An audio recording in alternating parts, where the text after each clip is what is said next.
Good afternoon. I request everyone would take their seats so we can get the hearing started today.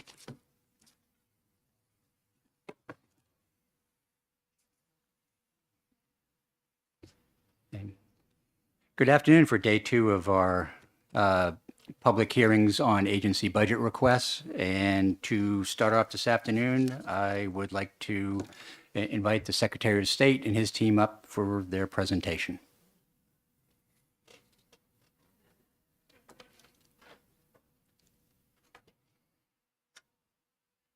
I don't often begin, Mr. Secretary, with a compliment, but given elections are judged on turnout and as few as problems as ever, you had a very successful election. So thank you for all your hard work. Yeah, thank you. We're pretty proud of the way the election went. I don't think I could tell you what date it is right now, but the recounts are going very smoothly, and we hope to have those done by next week. So it's all good. So in terms of the budget, this is a maintenance budget. The only increases are prioritized needs from administrative services and DOIT. Otherwise, we're sticking within the parameters that we had last time, maintenance budget. And yeah, we'll go from there. Happy to answer any questions.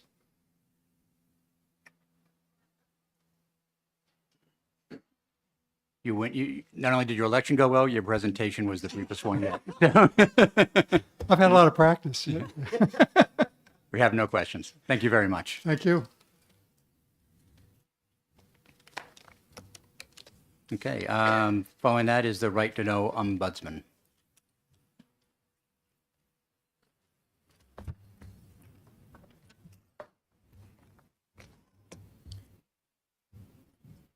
All right. Is my mic on?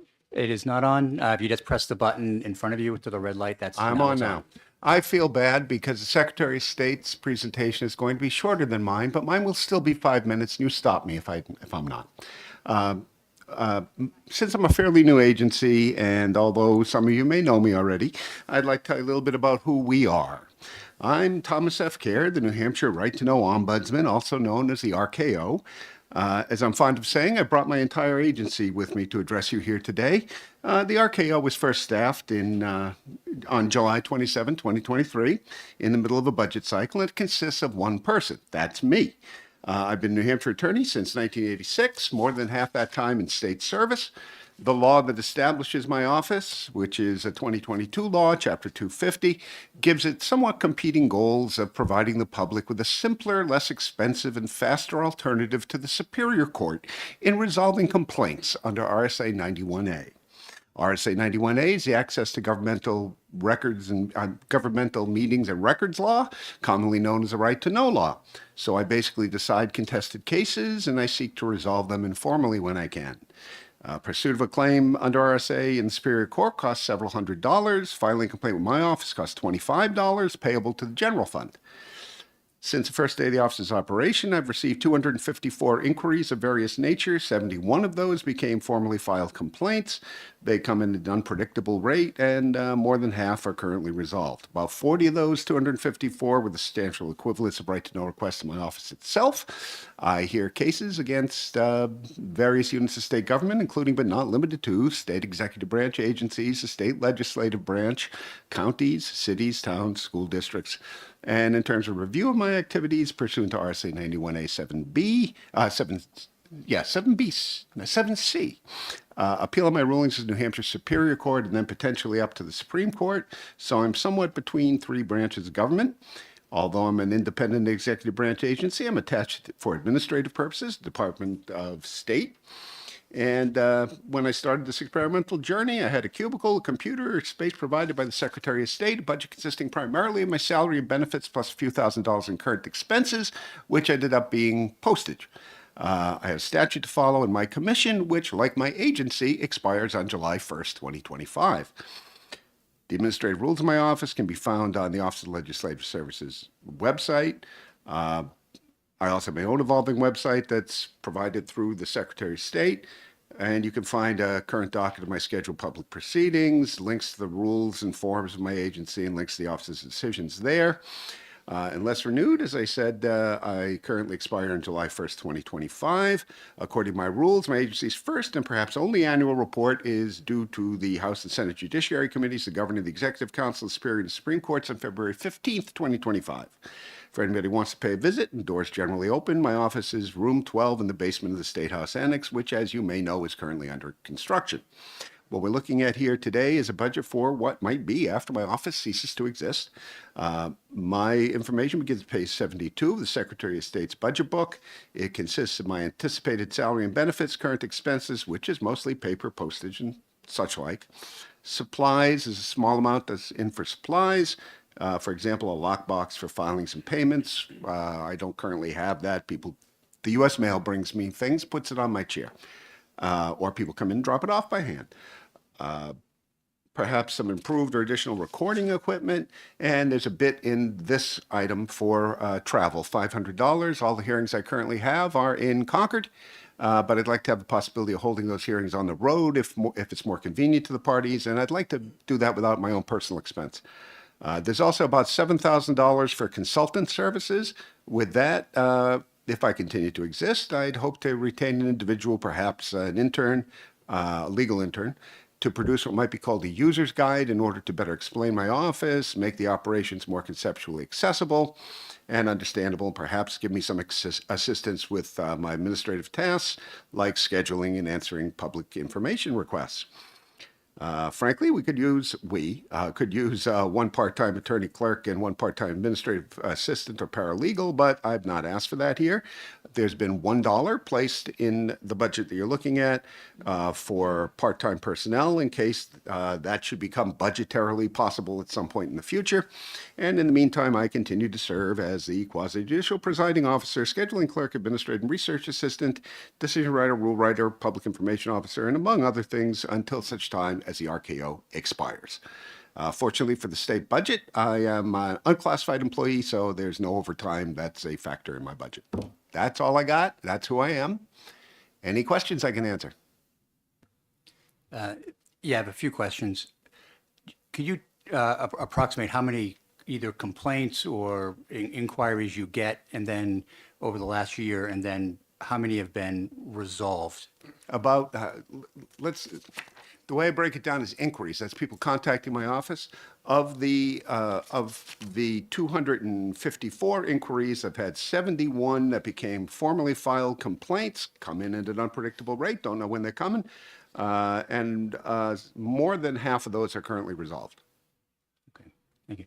And to extend your office beyond June 30th, 2025, are you going to make an HB2 request to? I have asked a legislator if you'd be so kind as to put in an LSR to extend. Yes, I haven't seen the bill at this point. Okay. I know it's an LSR, but I haven't seen the bill. Okay, thank you very much. Could you just forward the legislator's name to me on my email? So Yeah, I know what, the what? you said you spoke to a legislator about putting in an L. Could you just forward his name to me, his or her name to me on? Sure, I don't think there's anything private about it. I asked the chair of the judiciary to do it, House Judiciary. I just want to check on it, that's all. Okay. I think Mr. Harlan. I think it mentions in your budget submission that it's Bob Lynn and it's LSR 2025-0070. That would be correct. Okay. The current legislation would extend, as we think the LSR is drafted, extend you for a year, but you might get extended for 2. That doesn't mean I get extended. My agency might get extended. Your term expires as well? July 1st, 2025. Seems unlikely that if they were to extend it, that they wouldn't extend you. That would be kind of a pain. So a couple of questions.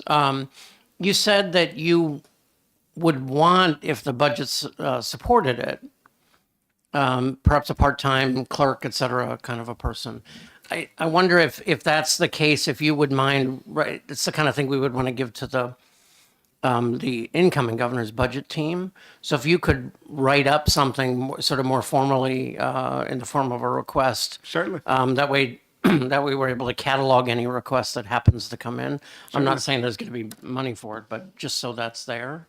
And the basement of the annex, we often refer to as the ground level. It's referred to as many things, Mr. Arlinghouse. I'm aware, but a lot of them we can't mention in a public session. I would just point that out as well. Thank you. It's good to see you, Tom. Thank you.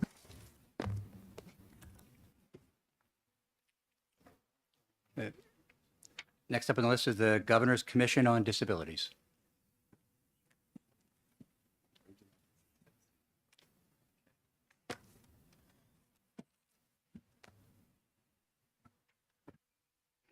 Good afternoon. And good afternoon, Mr. Gary, Senator Gray, Commissioner Allenhouse, and other members of this committee. For the record, my name is Chuck Saya, Executive Director, Governor's Commission on Disability. And to my left is the GCD's Business Administrator, Ms. Stacy Dubia. Thank you for the opportunity to present on our budget. By way of background, the Governor's Commission on Disability is statutorily created pursuant to RSA 275C. Within the organizational structure of the state, the GCD is right within the governor's office. It is the commission itself right now is made up of 16 governor-appointed commission members.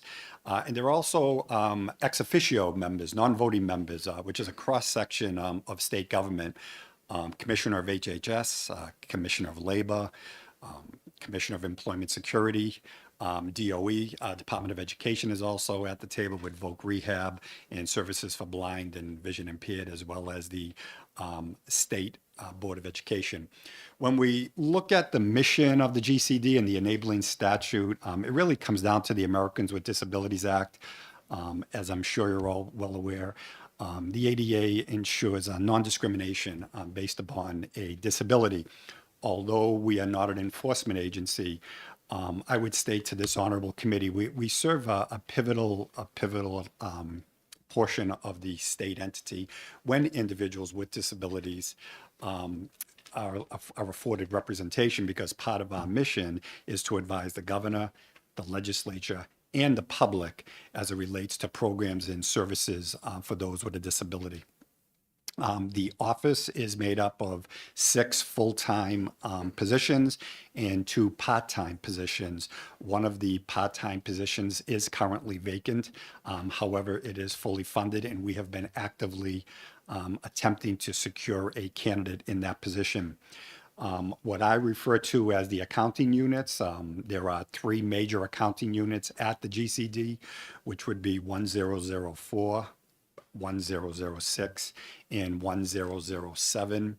1006 is 100% federally funded with 1 full-time employee. 1007 is predominantly pass-through funds that we receive from the Public Utilities Commission Relay Service Trust Fund, which finances a program at the GCD known as the Telecommunications Equipment Assistance Program, as well as Newsline for the Blind.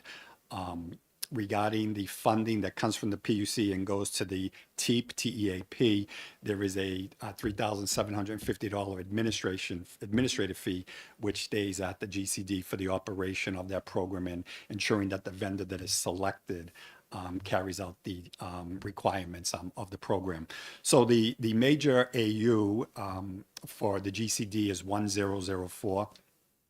And to this honorable committee, I'm happy to report that we did stay within the targets that were placed there. Obviously, we went through every class, and I know you hear this, we do look at the salaries and the benefits, which are typically given, to us.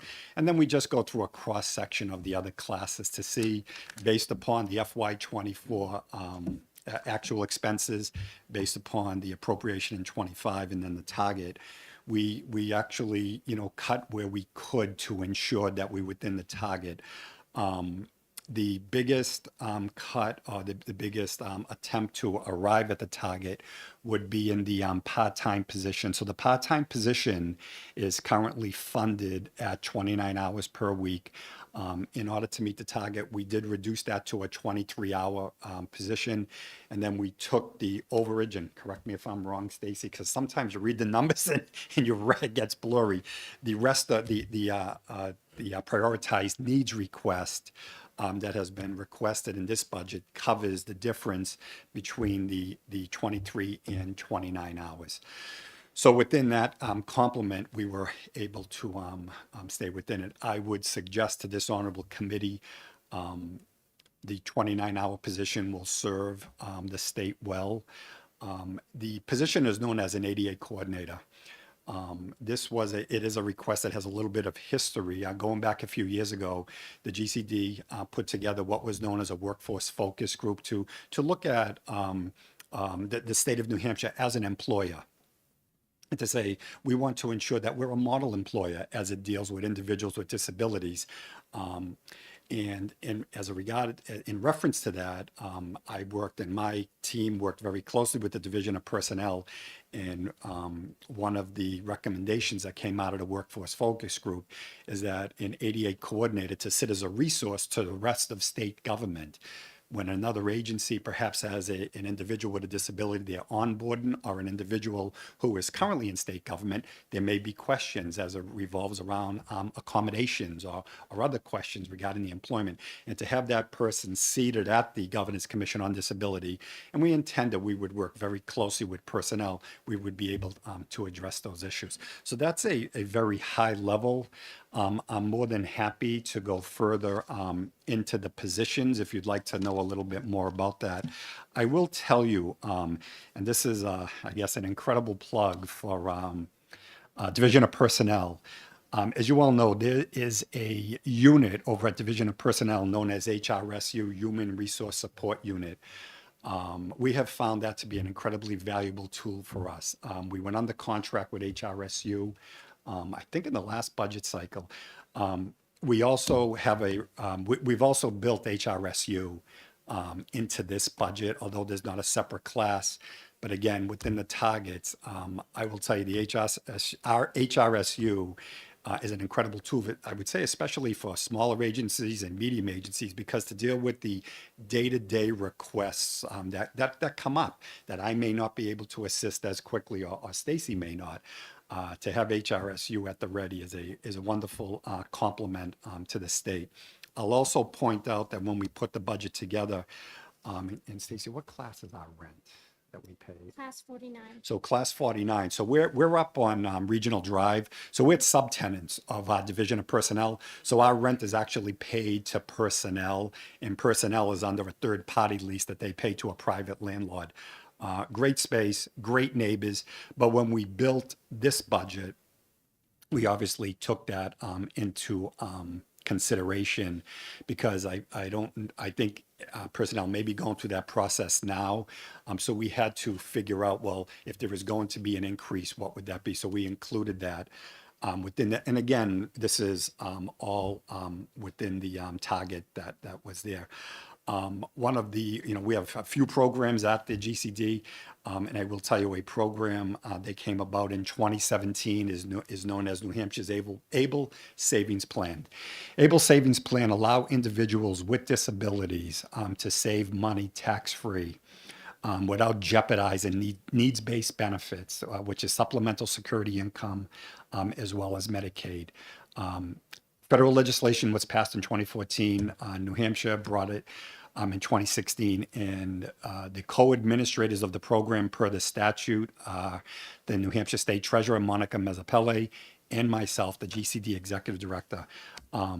The Able Savings Program, I am going to tell you straight out, is a game changer for individuals with a disability to be able to save money without those benefits being encroached upon.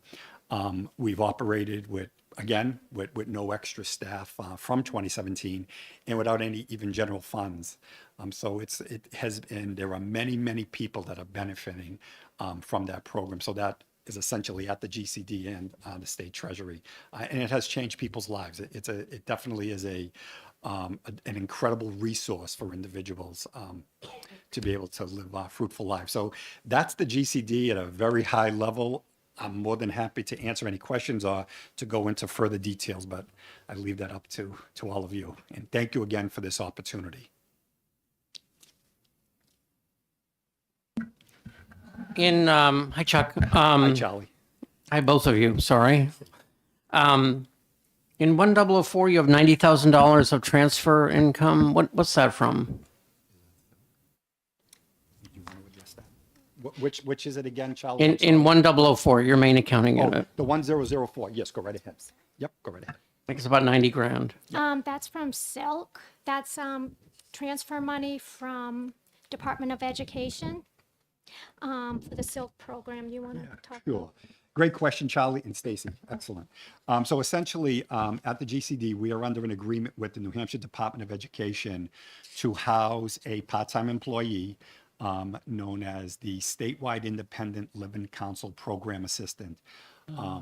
Per the contract with the Commissioner of Ed, 90,000 is there for us. However, we draw down based upon our needs. So obviously, it would be the part-time salary, the benefits, supervision fees for myself to ensure that the individual is integrated into the GCD, as well as necessary fees that are associated with the business administrator. So the 90's there, but what do we typically pull down? Last year it was like 70,000. So about 70,000 was last year that we pulled down. Okay, cool. Yeah, Thank you. Yeah, thanks, Charlie. Your funding is pretty much all general funds or transfer from other agencies? In 1004, that is 1004. correct, Mr. Gary. Yes. Okay. How much federal funds do you? Yeah, so in 1006, the federal funding for FY26, excuse me, 26. 174,165 for FY26. Right. And I noticed that had dropped a little bit from 2025 to 2026, you're anticipated. Yeah. What's Is that correct? Yeah. If Stacy may address you, yes. Yes, of course. Basically, it dropped because we never spend all that money, and technically we never know how much we actually get, because sometimes other states don't use all their money, so that money comes to us. Although, and we, like, for example, we were given a certain amount of money for fiscal year 20, federal fiscal year 24, that we haven't even used yet. And we probably won't use all our money from federal fiscal year 23, which closes shortly. Basically, once we have all our, once our rest of the bills come in for any outstanding expenses, because it's on a 2-year basis. So basically, because we don't really spend that amount of money, we just reduced it a bit. And not just that, we changed a little bit how we did the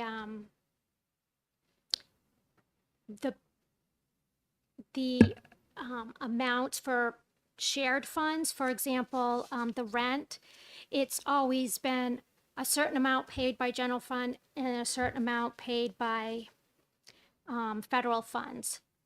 And so we've changed that in this federal budget because I wasn't sure where those numbers were coming from. So now we are basically based on how much was spent the previous year. What, the grand totals from the previous year, which will change yearly, but they don't change much. So we basically changed how we allocate the shared funds. So if an auditor comes in, we can say, this is how we came about these percentages for general and federal funds. Okay, so because you didn't spend it, you didn't request it again Right. in your budget. That's incredibly responsible. Thank you very much. Yep.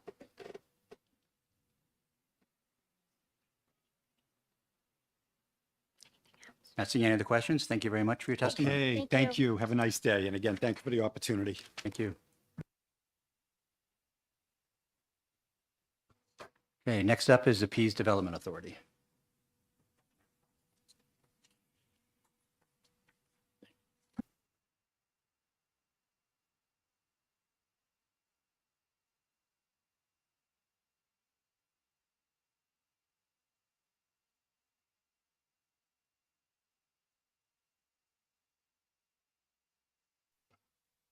Good afternoon. Good afternoon. My name is Susie Anzalone. I'm the Finance Director for the Pease Development Authority. And I have Miles Greenway, who's the Acting Port Director at the Division of Ports and Harbors. So our budgets mainly consist of salaries and benefits. We currently have 4 full-time classified employees and 3 part-time. We're not anticipating any changes in our staffing. Some of the budget increases that you are seeing are really due to future retiree benefit costs. Other than that, maybe some inflation-related adjustments. The most important thing about our budget is that it has no impact to the general fund. We reimburse the state on a quarterly basis for all of our expenses, salaries, benefits, workers' comp, all of those things. So there is no impact to the general fund. And that's pretty much it, unless you have any questions. Yes, the overtime line seems, to me at least, to be quite high. I was wondering if you could just go through and why that is. Yeah, the numbers that we get, and Steve, you can, Steve McLaughlin, if you will remind me of where those numbers come from. Those come to us from the payroll administration, and they always do seem to run higher than what our actual costs are.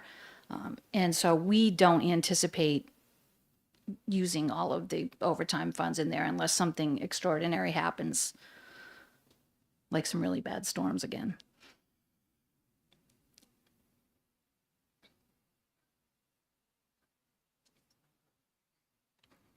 Thank you very much. That was easy.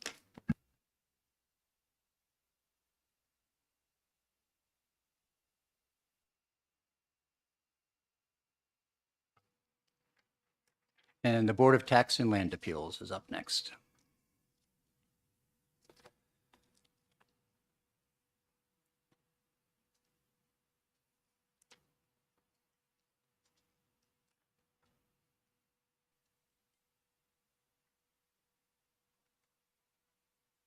Good afternoon. Good afternoon.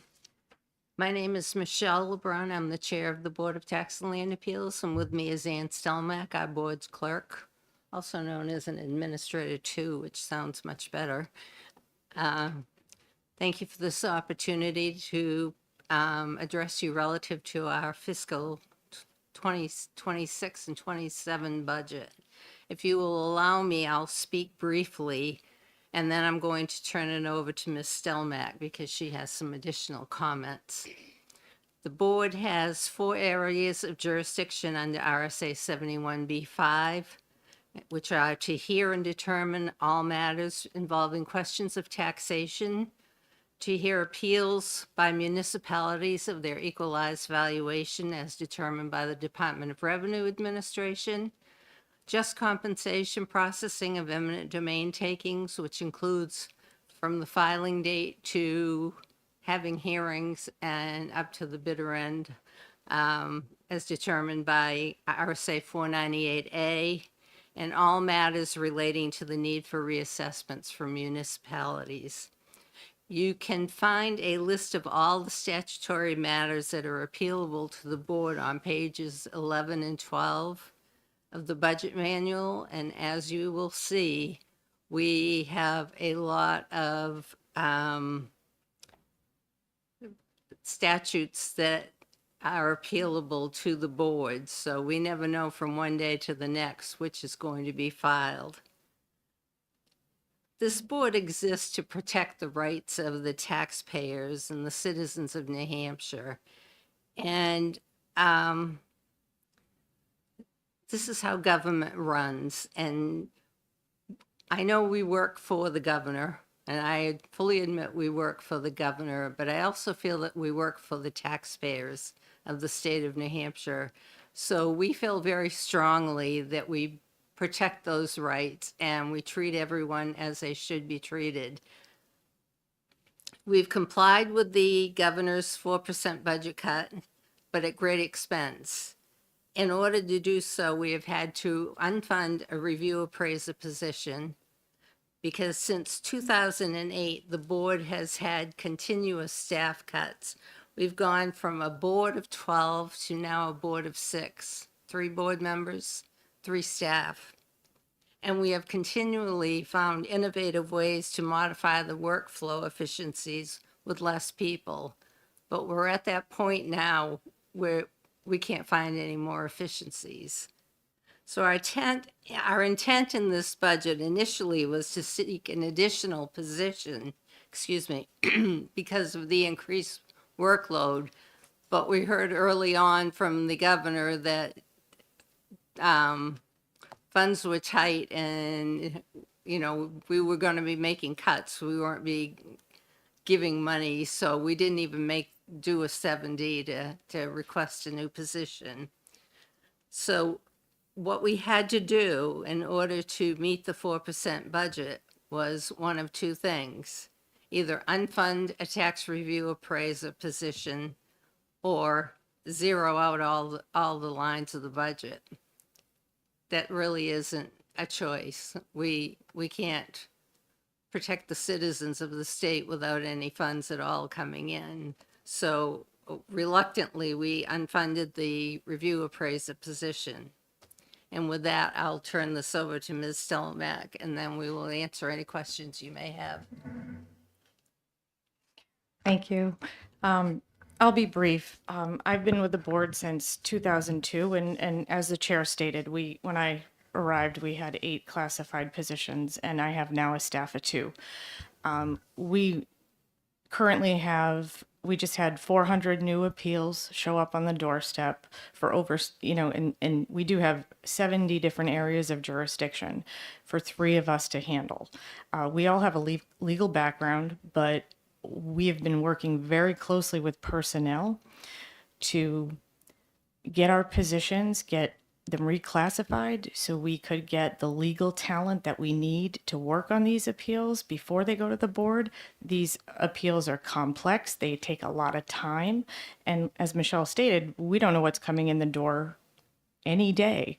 Part of what personnel has really recommended, we've worked with a couple of the positions. Our plan before we were told, to come up with 4%, which again, it was a choice of give you back all the operating costs. So we can't function, or we have to give up a position. That what we really wanted to do was have it reclassified. Personnel said, hey, you do need more staff. We'd like to take that position and reclassify it and have it do some of the appraiser duties, and then also help with working with me. Because in a small office, what happens if one person is sick, one person's in a hearing, and it leaves one of us alone in a building, and it's happening way too much. The wheels are starting to come off. And what I can tell you is, when taxpayers come in, I had a woman today, I spent an hour listening to her sob and trying to figure out, okay, what is it that you need? How can we help you? And those are the kinds of things that just, you think you have your day planned, and in a small office, we just don't have enough bodies. And it sounds really crass to say that. We have made efficiencies since 2003. We've invested in software. We invested in a software we contracted for sales and assessment data. Then we had to give that money up. So now we've gone back to manually entering sales data from across the state because we don't have any other choice. That was back in 2007. We worked with the court, the Supreme Court. Justice Broderick in 2008, he said, hey, at the time when I showed up, we had 3,000 cases a year. So we've worked with them on a mediation program. We've gotten it down to a reasonable number, but 400 is a lot. That's a lot of cases. We have 700 open rolling every year. And these cases take a lot of time, attention, for three of us to handle. And that's assuming all three of us are, there's nothing else going on that takes us out of the office or whatever. So yeah, the wheels are starting to fall off, and we really would, I need to keep this position. It needs to be reclassified. We're happy. Because as Michelle stated, we are very sensitive and fiscally responsible. We are dealing with taxpayer dollars. We understand that more than anyone, because we have to hear it day in and day out. And when you hear those stories, we're not in the business of taking the precious money that we do have and wasting it in any fashion. We've done everything we can do. We used to have 2 review appraisers. We didn't find the need for that. That was the one position we said, okay, we don't need. But every other time, we just keep getting chipped away. One by one, we're getting picked off. And that's the reality.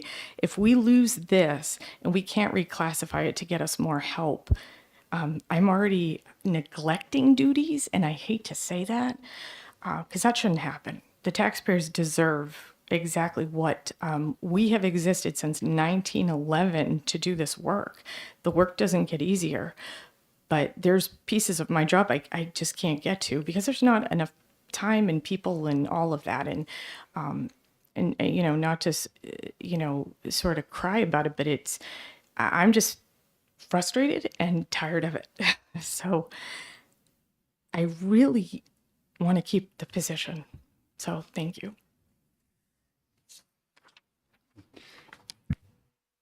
I have a couple of questions. My first actually is more of a statement. I'm going to go out on a limb and sort of guess that as assessed values rise dramatically, the number of appeals to those assessed valuations will go up dramatically as well.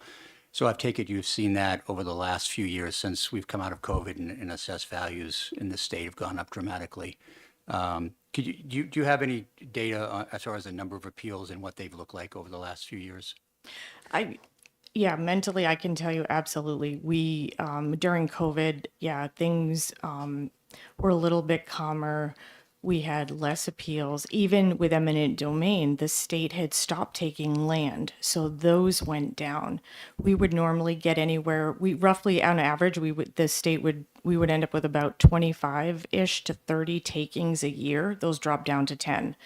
Now we're seeing with the expansion of 4A, we're back with seeing a lot of cases. And I assume once they come up towards 89 and fixing Concord, that we're going to see a lot of that. So those projects generate more work. Tax appeals were up this year, even compared to last year, by roughly about 50 cases. And that's been the trend for the last few years.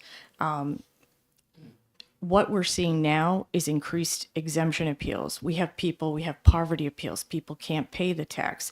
The exemption, people are, they're looking for ways for relief. We see quite a bit of low and moderate appeals, people looking for, a little bit of money back on the education portion.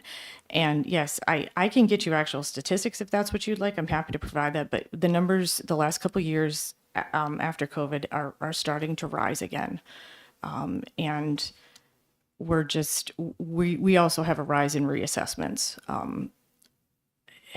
There are less and less appraisers statewide. They're retiring. This position was vacant in the last biennium. We've had a challenge to fill it because the salary is not enough to get people in the door. People in municipalities are actually, they're making more than we can offer. So we're competing with that. We're competing with, the private sector anyway, but now we're competing with municipalities, which that never was a problem before. So we can't even find an appraiser. And I wish the state had a pool of people that we could all kind of share, because I know DOT has some, but we get appeals from DOT, so that doesn't work. DRA certainly has, Right. I wish there was a way to do that. We've talked about that before, but strictly speaking, we have to do something different with the position where we can do a little bit of the appraisal work and also get us some staff, some help for what my position does, because I have no backup. So, yep. Okay, yeah, that was going to be my next question is can you, if you get the position back, can you actually find someone? And you mentioned reclassifying that position. I was wondering if you could talk a little bit about that as far as what you want to do with it. Okay, yeah. We're going to look at what duties without a professional appraisal license, perhaps those duties that could be done by someone without a license or without being certified by DRA that could still work, doing some, maybe going out to towns and collecting some of the data. Because again, we lost the software to another budget cut. So we don't have, and that company, Real Data, went out of business, I believe, anyway. We don't get any of that data. So we have to go collect it. So we could have some of those duties be doing some of that fine line of not performing appraisals or anything like that, but just information collecting, working with the towns and the assessors. And then on the other hand, I need someone that can be sort of the financial backup. Part of my job is not only office and personnel administration, but financial and financial management. We have to take all the deposit of damages from DOT. I'm sitting on a bank account with over $1 million waiting for condemnees. I've got to distribute that money. I've got to account for that. I need some help financially with the duties. Yeah, we're not attached to anyone, so we have our own database to manage, which has to be audited. And there's all these pieces of, I'm wearing 12 hats, which other agencies have people to do those jobs. But in a small agency, it's kind of centered on a few of us. So part of the duties would be to be my backup, because if something happens to me, there's no one there to do the work. That's the reality. So it would be kind of a mixed position. And we had that on a different level years ago. I think in 2008, we had a program assistant that did kind of that work. But personnel, and we've talked about this, it needs to be a higher level. It needs to be somebody that can step into my shoes if I can't necessarily do that. And again, the two employees that we have do radically different job duties, and they're I can't pull them away from that either, because again, there's only so much of us to handle the work. So hope that answers your question. Yes, it does. And I just want to let you know, we talked about potential HB2, and that's a great reminder for me to get it in front of Governor-elect Ayotte and her team to put in the next budget. If the new governor decides to fund this position, it would actually be going into HB1 and just be part of your operating budget going forward. That'd be part of your efficiency budget. So that's how it would work. Thank you. Could I just get off that topic? Sure. If the new governor does fund that position, we'd like the name of the position to be changed, because it wouldn't be a review appraiser. That at least 60% of the work, if not more, would be working with Ann on the duties that she has. So whether it would require a different position number, I would assume it would. But what we're looking for is to have that money back into the budget. I would just say that it would be the continuation of the existing position, and the position would be reclassed, is how that would work. So the the budget item wouldn't actually fund a specific title per se, unless you eliminated the old position, started a new one, and that would just take a long time, which nobody wants. Nobody wants it to take a long time. I think what might be helpful, because it's not an additional prioritized need currently in your budget, is if you were to write something up, just like a short one pager, probably less than one page, what you're asking for, how much it costs, and then a description of why. And then I think that's useful to, the new governor's probably going to have, and her budget team will have a lot of requests, and it's useful to have that so that they don't have to necessarily go back and look at the transcript of this meeting. Not that there'll be a transcript, which makes it even harder. So I would say that. The other thing is, I wanted to ask, I know you're sort of a vestige of the old tax commission back in the day, which probably nobody remembers in the room except maybe Ken. Has there, and so you have a board of 3 people that hears the appeals. Has there ever been any, I suspect that's in statute. Has there ever been any discussion about doing more of a hearings officer kind of a model? Or I guess we now call them administrative law judges. There has been, and we've talked about maybe a small claims, but it was a board of 4 when we merged the Eminent Domain Commission and the Board of Tax and Land Appeals. And in 2012, the legislature put something in House Bill 2 where they took out one of the board member positions. So we are a 3-member board. Because of the complexity of the cases that we have now, they're not your mom and pop home, assessed for a couple $100,000. We've got the commercial, the industrial, the contaminated. There are so many that we need to work and function as a board so that our rulings are consistent. And that would be difficult if we worked just as a single board member hearing a case. We did when we had 4 members at one point because we had so many cases. And Johnson Hall, we were on the 3rd floor of Johnson Hall. We created a second hearing room and we had dual cases going on, 2 members in one room, 2 members in the other room. And that worked quite well for quite a long time, but we had a lot more staff, which we don't have now.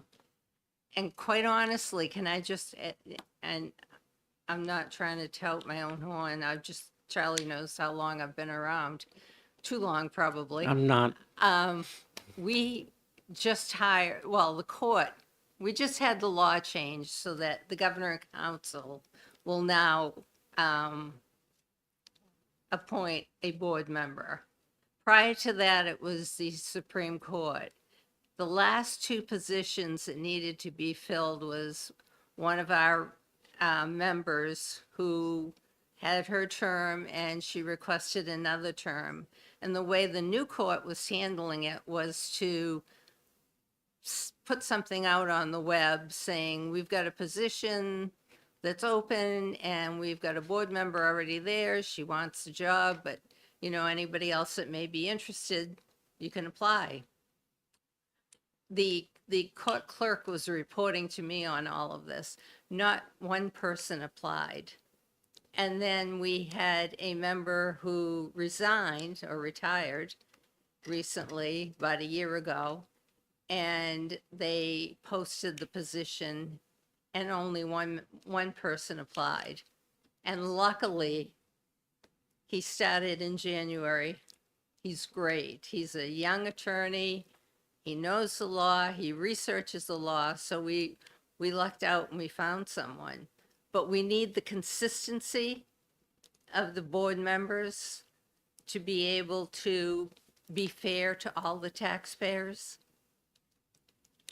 And the other issue is a lot of people aren't applying because the salary is still at the level DD, which is, everybody Not as high as it might be. that comes before us earns more money than we do. Yet we need to know more than they do. Well, I thank you. People may not know, but Michelle is currently the longest serving state employee in continuous service. And thank you for your service. Well, thank you. I will tell you, my term is up in May and I do plan on trying to get another term, so hopefully it'll be longer. Well, we appreciate your help. We understand it's a tough time, but it's a tough time for taxpayers, and that's who we wish to help out. Thank you very much. For your Thank you. presentation. Now the Judicial Council, please. I'd like to invite Judicial Council up for their presentation.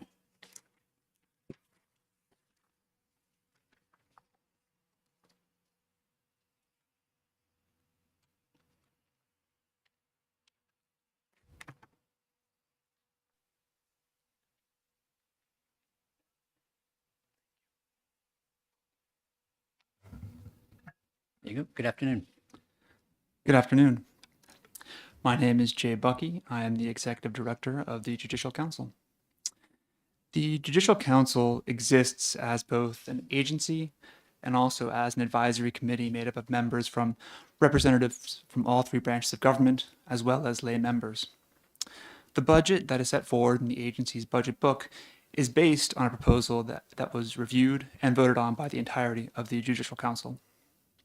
As an agency, the Council has several responsibilities. First, to administer the indigent defense delivery system and ensure its quality and cost effectiveness. This includes paying for services other than counsel in indigent defense cases, such as experts and evaluations. The Judicial Council also provides legal services to parents and children in abuse and neglect cases and in cases involving the termination of parental rights. Recent legislation has expanded the right to counsel for children in these cases. The Judicial Council provides legal services for indigent proposed wards in guardianship proceedings as well, and provides for non-CASA guardian ad litem services in child abuse and neglect cases when a CASA GAL is not available. The Judicial Council is also the mechanism by which the state funds the CASA program through a public-private partnership, as well as provides funding for New Hampshire legal assistance. Indigent defense is specifically required in the New Hampshire State Constitution. Funding and overseeing indigent defense is by far the largest and most important role of the Judicial Council as an agency. I would really like to focus this presentation on the agency's most pressing prioritized need in our budget book, and that is a New Hampshire Public Defender. The New Hampshire Public Defender operates on a contract model with the state and handles most indigent defense cases in New Hampshire. In 2023, that was 21,322 cases. That's the bulk of all cases where an indigent person is facing incarceration as a result of a criminal charge. Because of the rules governing conflicts of interest, the New Hampshire Public Defender cannot take all indigent defense cases in the state. The cases that NHPD cannot take are given to contract counsel and then to assigned counsel if no contract attorney is available. Assigned counsel and contract counsel are private attorneys who are willing and qualified to take on indigent defense cases. As you can see from the handout I prepared for today, the contract cost for the public defender incorporates not just the services of its lawyers in taking cases, but also the investigation services, paralegal services, IT, and training that New Hampshire Public Defender uses. For today, I tried to prepare a comparison of the cost of the NHPD contract for indigent defense when compared to the other viable alternative, which is assigned counsel. As you can see from that comparison, using NHPD for these services is much more affordable, and it's not even close. It's over $20 million more affordable to use NHPD for these services. This is likely due to the economies of scale that New Hampshire Public Defender has as what is the largest law firm in the state. NHPD has also developed internal efficiencies such as in-house investigators, dedicated staff who close cases for attorneys, paralegals that operate in-house, investments in IT, and training. It is simply much more expensive to do what NHPD does through assigned counsel than it is to have NHPD do it on a contract model. And unfortunately, the public defender is under strain. As you can see in the charts in the handout, the nature of cases has changed dramatically. To give an example, a simple misdemeanor operating after suspension charge, essentially a routine traffic crime, used to involve perhaps a single police report of a page, sometimes a paragraph even.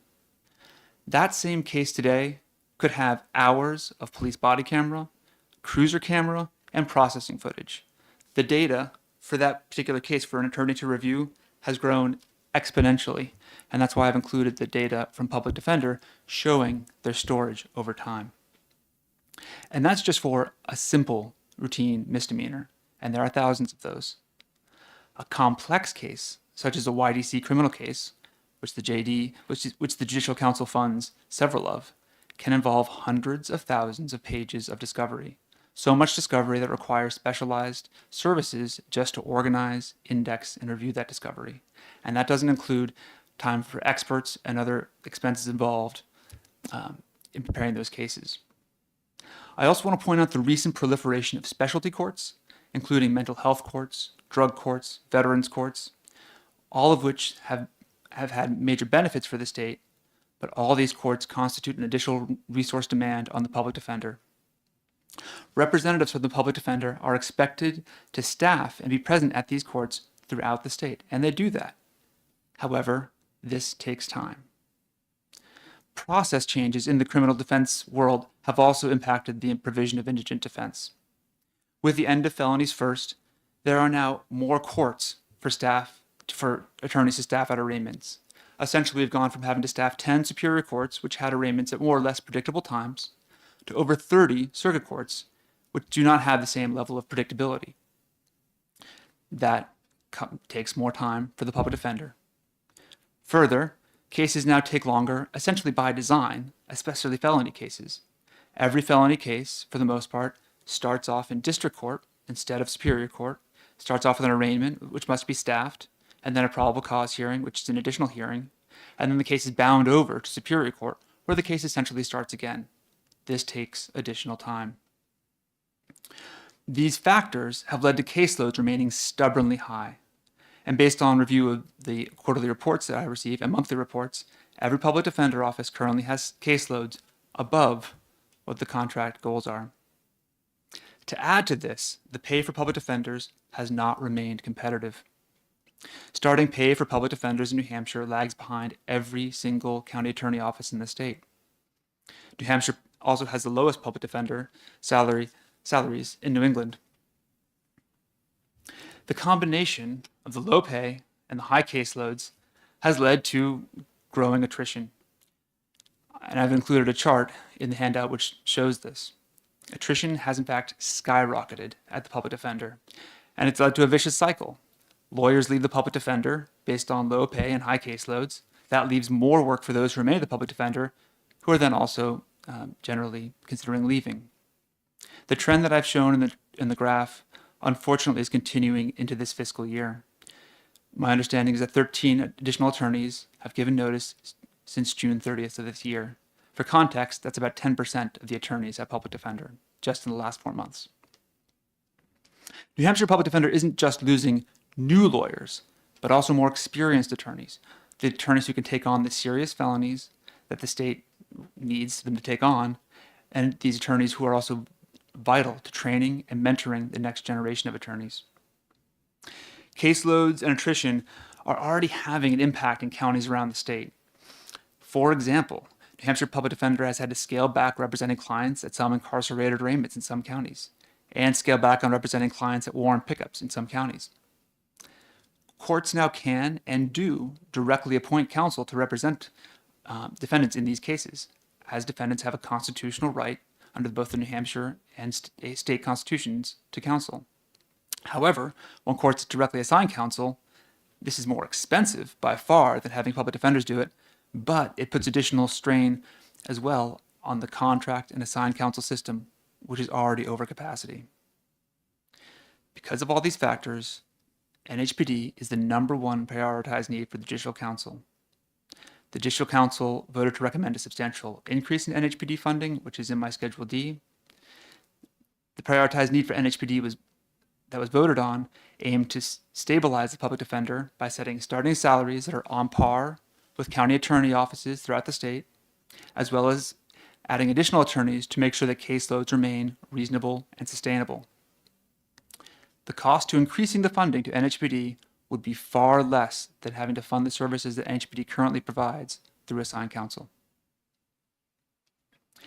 I should emphasize that because the funding to the public defender is made in contract form, it needs to be allocated as part of the initial budget in order for the program to plan and recruit effectively. Besides the public defender, there are other prioritized needs I would like to touch on. First, the contract counsel program. Contract counsel are attorneys who take a fixed number of cases at a fixed rate. The purpose of the contract program was to provide representation to defendants at a more economical rate than assigned counsel. However, the contract program has dropped off precipitously, with fewer than half the attorneys who used to take cases now taking cases. If the contract program is going to remain an option, the system must be revitalized. A new proposed contract with simplified terms and increased compensation needs to be finalized, submitted, and approved, but this would require additional funding, which is part of my prioritized needs.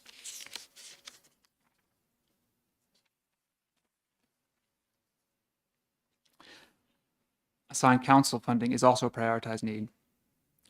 As noted in the handout, at any one time in New Hampshire, 20 to 40 defendants are incarcerated on criminal charges without counsel. Sometimes these defendants are incarcerated for weeks while awaiting counsel.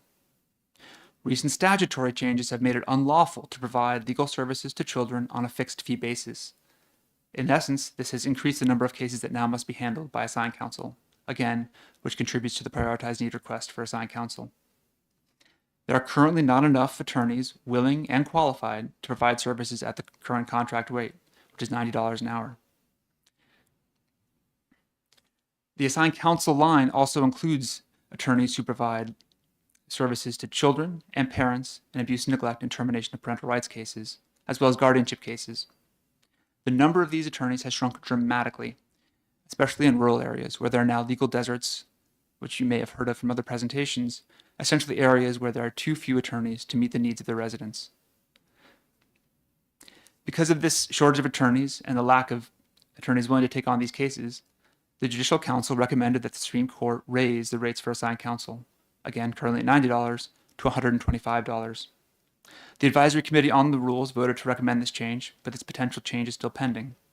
If adopted, this proposal would require additional appropriation, which again is why it's part of my prioritized needs package. Not included on the handout, but nevertheless an important feature of the budget, is services other than counsel. Expenditures for services other than counsel have been steadily rising. As outlined in the handout, cases last longer and involve much more data. Correspondingly, there's been an increase in the use of experts in cases, translation services, document management, and evaluations. Evaluations are now much more common in criminal cases across the board, and in other cases as well. This includes evaluations for mental health, drug addiction, and others. There's also been issues where, due to staffing shortages at the forensic examiner, certain competency evaluations are now sought and paid for through funds for indigent defense. I'd like to also point out two other agencies that Judicial Council supports and their budgetary needs. First, CASA, which is short for Court Appointed Special Advocates. CASAs are volunteers who currently are CASAs are volunteers who provide services in abuse and neglect and TPR cases. As part of my role at the Judicial Council, I've had the opportunity to attend CASA training and also to observe CASAs in court. I think it's important to recognize that these are volunteers who work extremely hard on what are very difficult cases, and they're subjected to cross-examination by trained lawyers. Their training is excellent, and the CASAs that I've had an opportunity to observe in court are both professional and prepared. The state is incredibly fortunate to have their use and to have volunteers willing to work on these cases. And their work product, based on my conversations with judges who hear the cases, is incredibly important in determining the outcomes. The prioritized need for the CASA line is aimed at meeting their costs for CASA, which are expected to increase. Again, these costs dealing with the staffing and other resources they provide volunteers. I'd also like to touch on New Hampshire Legal Assistance, NHLA. New Hampshire Legal Assistance provides a broad selection of services on the civil side to New Hampshire residents. Most notably for today, I'd like to touch on their work in domestic violence. Their work is both innovative and efficient.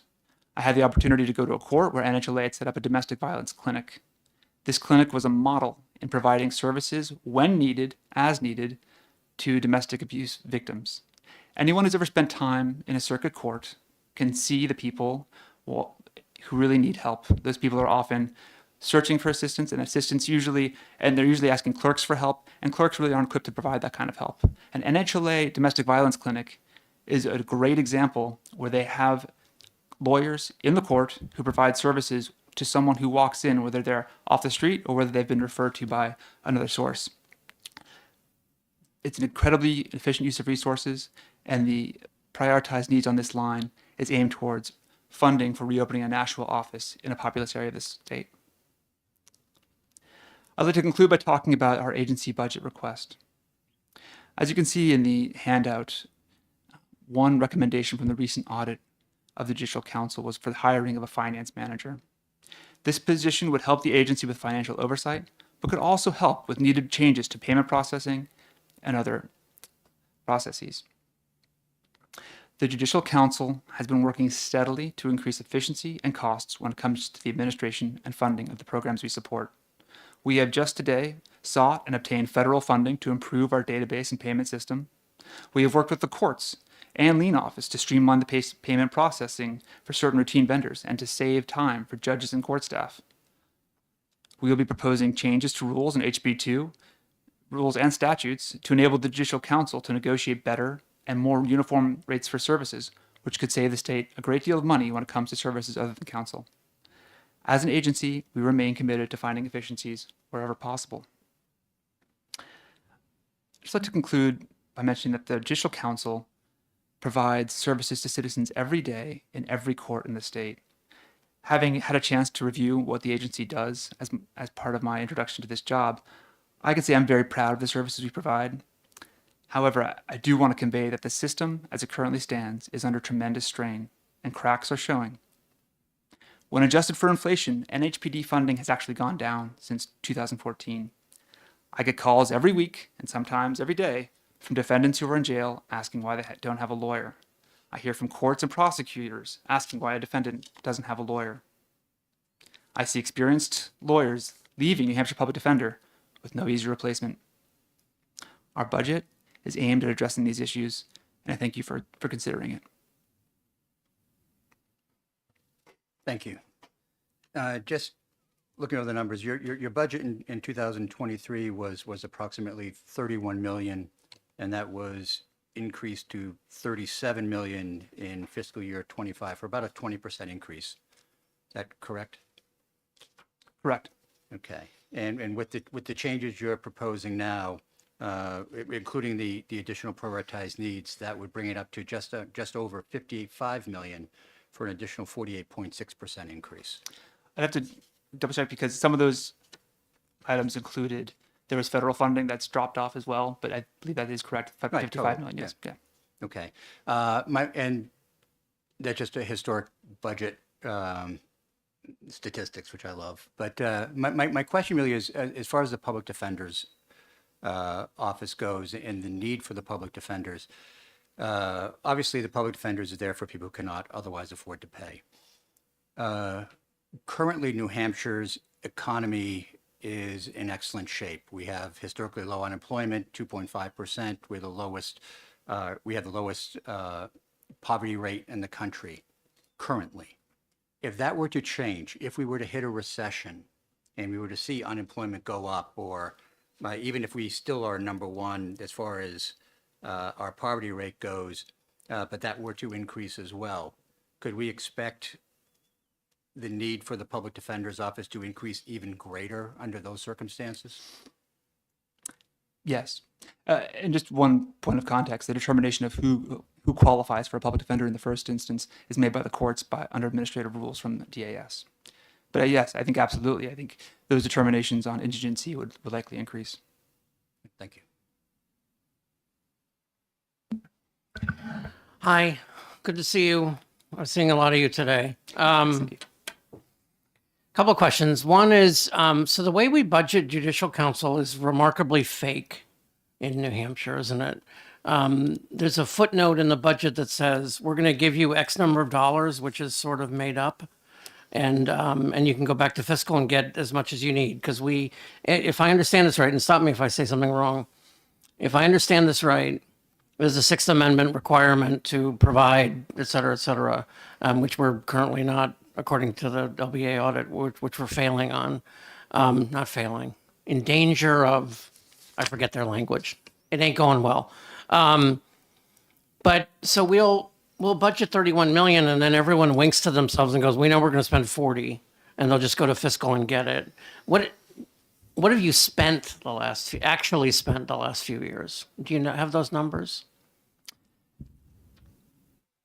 On public defender, or on Let's say assigned- public defender. Let's start there. Well, we spent exactly what's been for the public defender. I think there's been small lapses, but we spent essentially what's ever been allocated with small. And the lapses. extra is usually assigned counsel or contract counsel.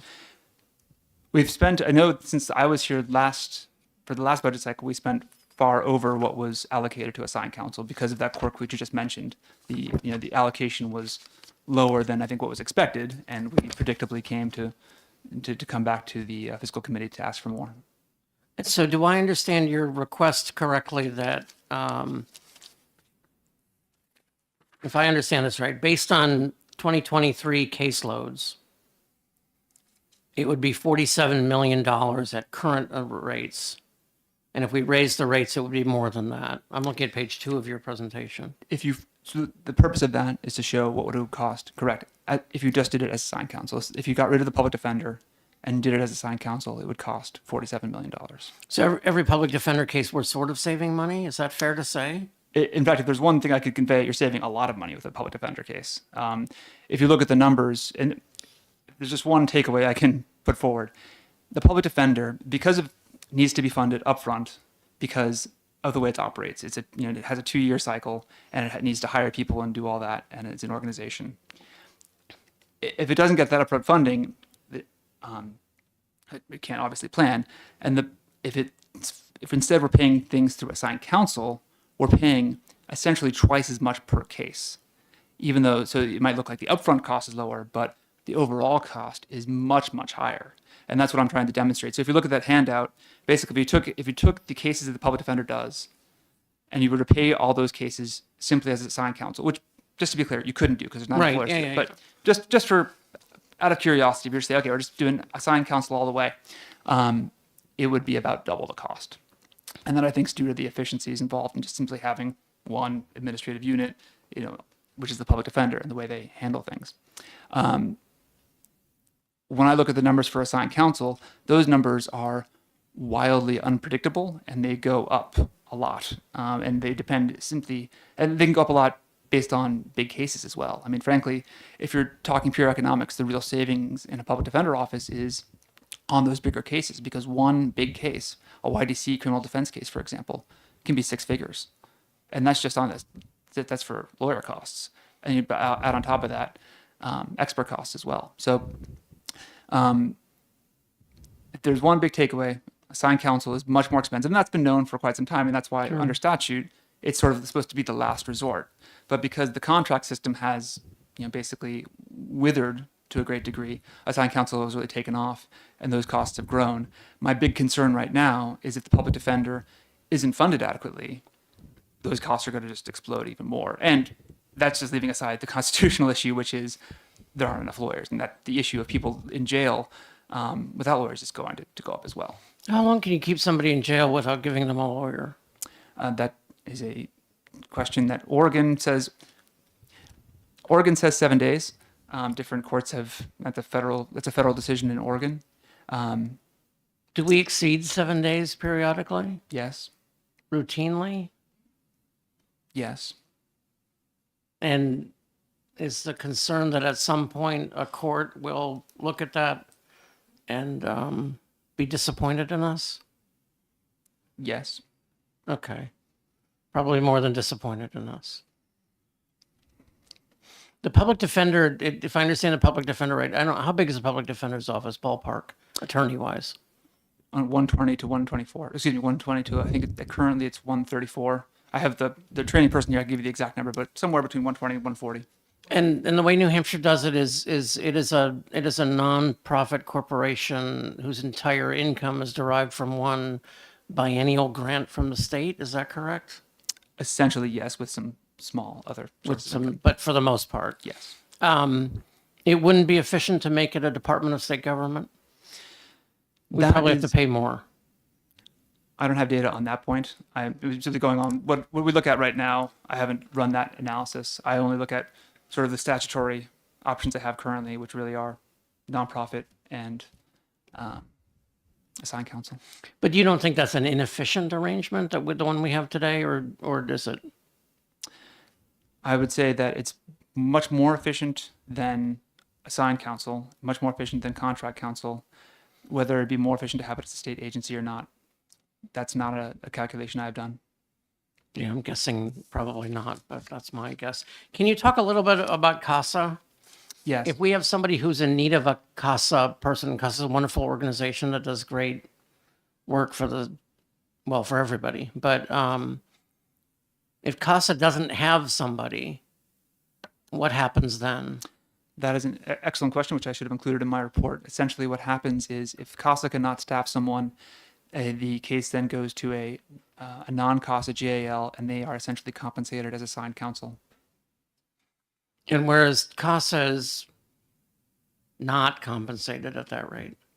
Correct. So we pay CASA, we give them a fixed amount of money for training and for staffing.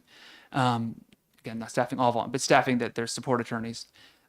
Whereas, we don't pay their volunteers do not send us a bill. Whereas the non-CASA GILs do, they send us a bill just like an attorney would, essentially. So we're sort of saving money hand over fist with CASA. Is that a fair statement? That's stated very well, yes. Okay. Thank you. Any other questions? Thank you very much for your testimony. Thank you.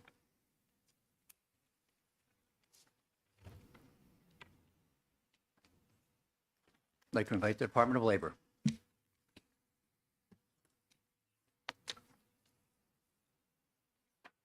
Afternoon, Commissioner. Good afternoon. For the record, I am Ken Merrifield, Commissioner of the Department of Labor. I'm joined by Deputy Commissioner Danielle Albert, and to her left is our Director of Administration, Amy O'Hara. Forgive me for prepared remarks. I only get to do this every couple of years or so. The department consists of 3 divisions: administration, which includes department-wide efforts like legal services, finance, and human resources, the inspection division, and the workers' compensation division.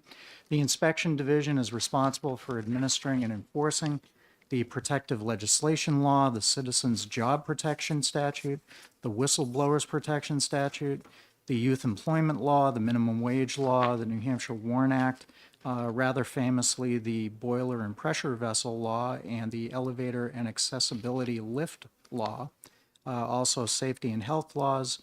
And along with these statutes, the division also enforces administrative rules dealing with the very same subject matter.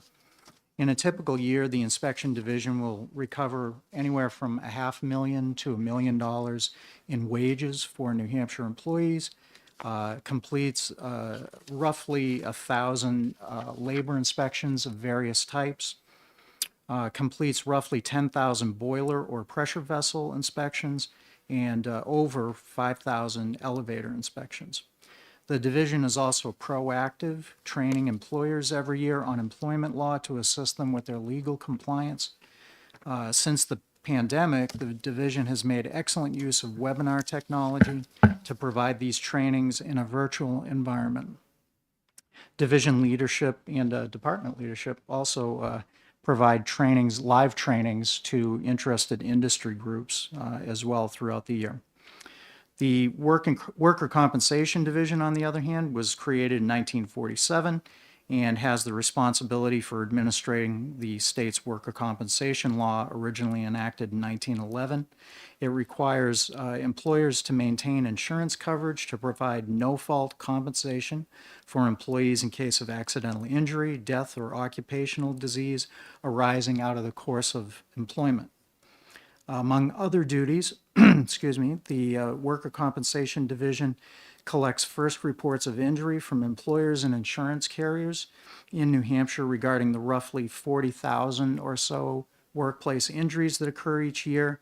It schedules over 1,500 formal hearings per year and manages revolving trust fund collections and payments that can be as high as $20 million a year. And as you can see, that is almost double the entire operating budget of the department. While the department's total appropriations are funded 100% by agency income, that revenue is actually derived through two distinct sources. First, the administration fund, and secondly, the restricted fund. The administration fund is described in RSA 281A:59, and it comes from a pro rata assessment of the department's approved annual budget for worker compensation activities that is then levied on the workers' compensation insurance carriers and self-insured entities in New Hampshire. This assessment actually, for the first year of the new biennium in our request, represents 87% of our total department. The restricted fund, on the other hand, is described in RSA 273:1B, and it comes from the sum of all other fees, fines, licenses, civil penalties, certificates, all the other revenue of the department that is not associated with worker compensation. And the balance remaining after our expenses in the restricted fund, the balance is transferred to the general fund at the end of each fiscal year. And I can report that the last 4 years have been the best 4 years in terms of that general fund transfer. Exceeding, in fact, last state fiscal year exceeding $2 million. The governor's office provided us an overall efficiency target of just over $12 million in year one. The adjusted year two target was $12.4 million after allowances for position cost corrections. The Labor Department has met both targets with our efficiency budget request. And while we have requested no new positions for fiscal 26 or 27, leaving us with 87 full-time authorized positions as supported in the prior biennium, we did, in order to meet efficiency targets and maintain some operational efficiency, we did freeze the funding for 3 positions in the next biennium. Notable changes in our efficiency request for the coming biennium include a slight increase in Class 17 special payments, which we use to fund retirement payouts, or when someone terminates state service, they're entitled also to a payout. So it allows us to do that without impacting our salary lines. I did a calculation yesterday. I think if everyone were to leave and everyone eligible to retire, it would be on the order of $300,000. And so we've asked for significantly less than that because we don't think that that'll happen. Also, let's see, we have significant reductions in our transfers to DOIT and to general services. So thank you, Charlie. Thank you, Dennis. We have an increase in equipment in year one for the purchase of a new truck to facilitate the transport of elevator testing weights. I have learned in recent days that we are transporting something like 1,400 pounds of testing weights for elevators in little sedans, sometimes subcompacts, and it's tearing those vehicles apart. So in order to save those vehicles, we'd like to purchase a truck that's better capable of doing that. We also we've had a significant increase in indirect costs to cover large increases that we've experienced in statewide cost allocation plan costs, virtually double what we budgeted year before last. So,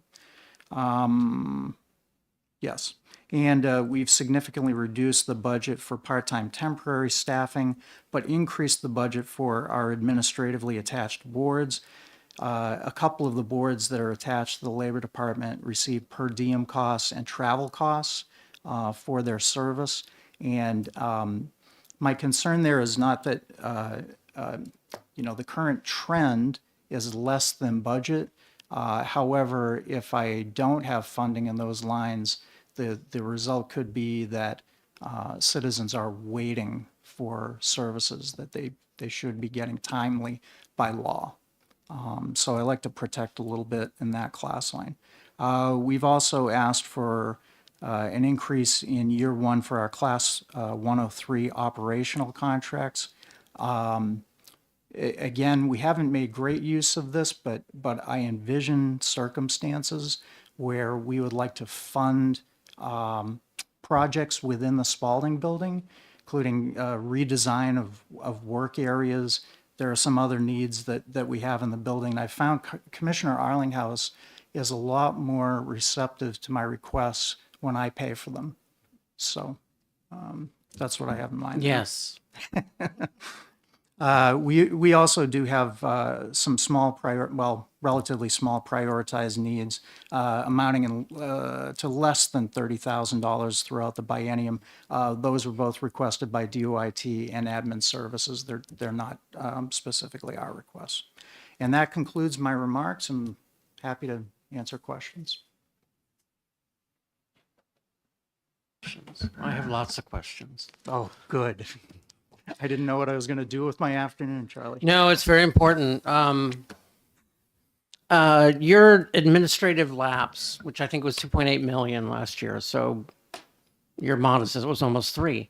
I'm asking this because there are a bunch of other agencies where when they have these fees, et cetera, they keep rolling them over and over and over again, and they don't lapse anything. They just roll, which obviously, if you're doing a statewide budget, is less than ideal. Although it's great for that agency. Do you keep it? Do you have an amount you keep in balance, like the first $100,000 you keep and the rest you lapse, or do you just lapse it all? We lapse everything from the restricted fund. That's what I mean. But I would call your attention to the administration fund, which again is like 87% of our request.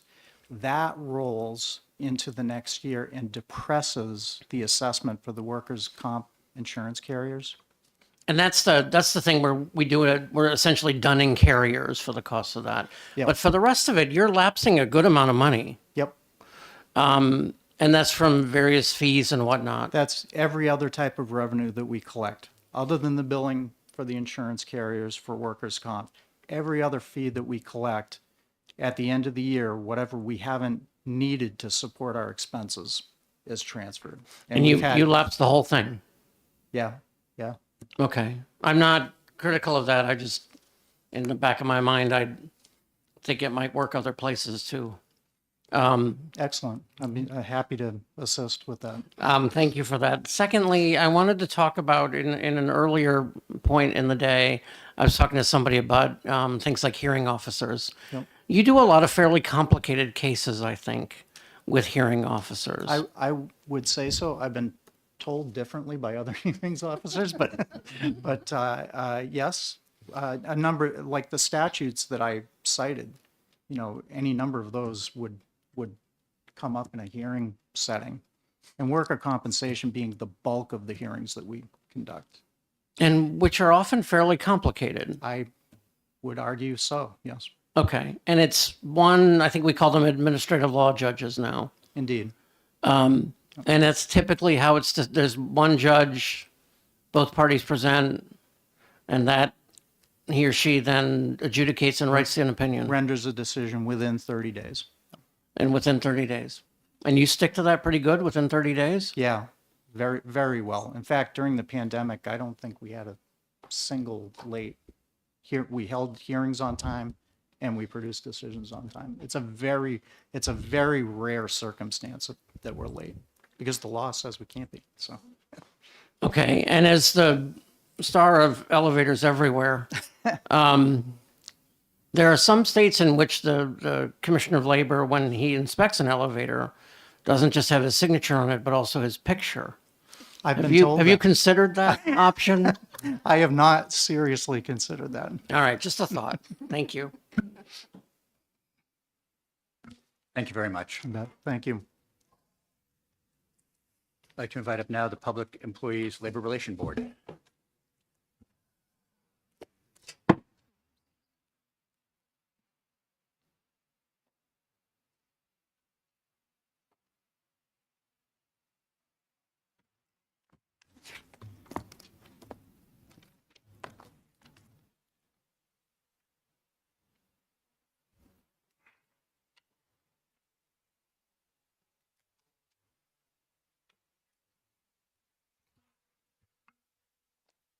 Good afternoon. Good afternoon. My name is Doug Ingersoll. I'm the Executive Director of the Public Employee Labor Relations Board. I've been with the board since 2006. I work with two other full-time employees, and the board itself consists of 9 authorized positions. We currently have 7 board members and 2 vacancies. I'd like to divide my very brief comments today into 2 parts. One, a few words about operations, and then 2, a few comments about our budget requests.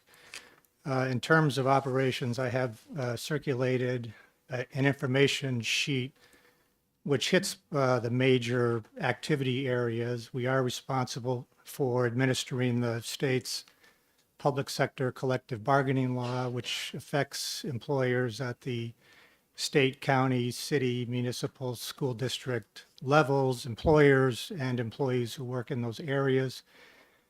We currently have upwards of 600 bargaining units in place, which corresponds to a similar number of contracts that are negotiated between those parties, usually every 1 to 3 years, depending on their contract term. And then under our statute, if there are potential conflicts in labor relations covered by the statute, parties are free to file complaints with us, and we have a hearing process. We also look at bargaining unit composition, not only when new units are formed, but to make adjustments by adding or using positions. We typically use a hearing officer for that process. We also have a panel of neutrals who work as arbitrators, fact finders, and mediators in contract negotiations.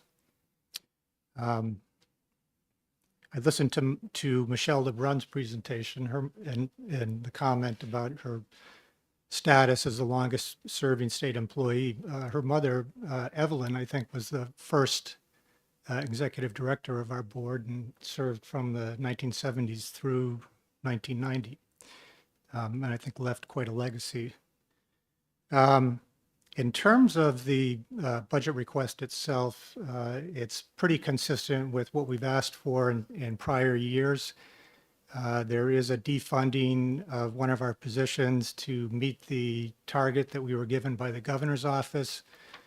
That position is currently vacant anyway, but certainly spoils any plans I may have had to bring a person on board in the near term.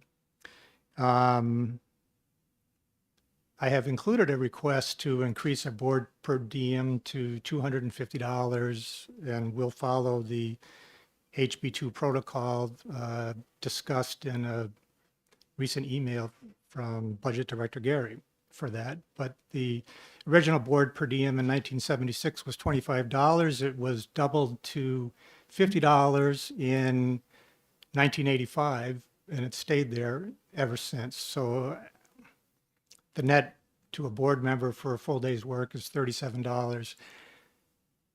Obviously, those per diems are not meant as a living wage or full compensation to board members. Most of them are otherwise employed professionals, but they do deal with some difficult cases and some difficult issues, and they work hard to make fair and correct decisions. And I think it would be appropriate to raise the per diem up to the $250 level, which I think is still fairly modest. And it's the first time I've submitted such a request. I don't know if there was ever a request prior to 2006 to address that amount. Class 27 DOIT, the only real change there is we have implemented legal files, case management software, and so going forward, there's going to be an ongoing carrying cost associated with licenses, which is around $6,000 a year. I think the money necessary to implement and get training configuration completed is covered in our fiscal year 24-25 budget, and that whole process is going well. And we have been using that new software since July. Board of Tax and Land Appeals apparently has been using it for over 20 years, and I believe there are other small boards and departments that may also be working on contracts with legal files. When we eliminated funding for the position that I mentioned, it created the opportunity to include some funds for equipment to address our hearing room tables and chairs. I had included funding for that in fiscal year 24. I hadn't done research ahead of time and found out the funds that I had available were woefully inadequate to address our equipment needs. So there is funding in there for both fiscal years, and I think you will see in authorized fiscal year 25 that number was 0.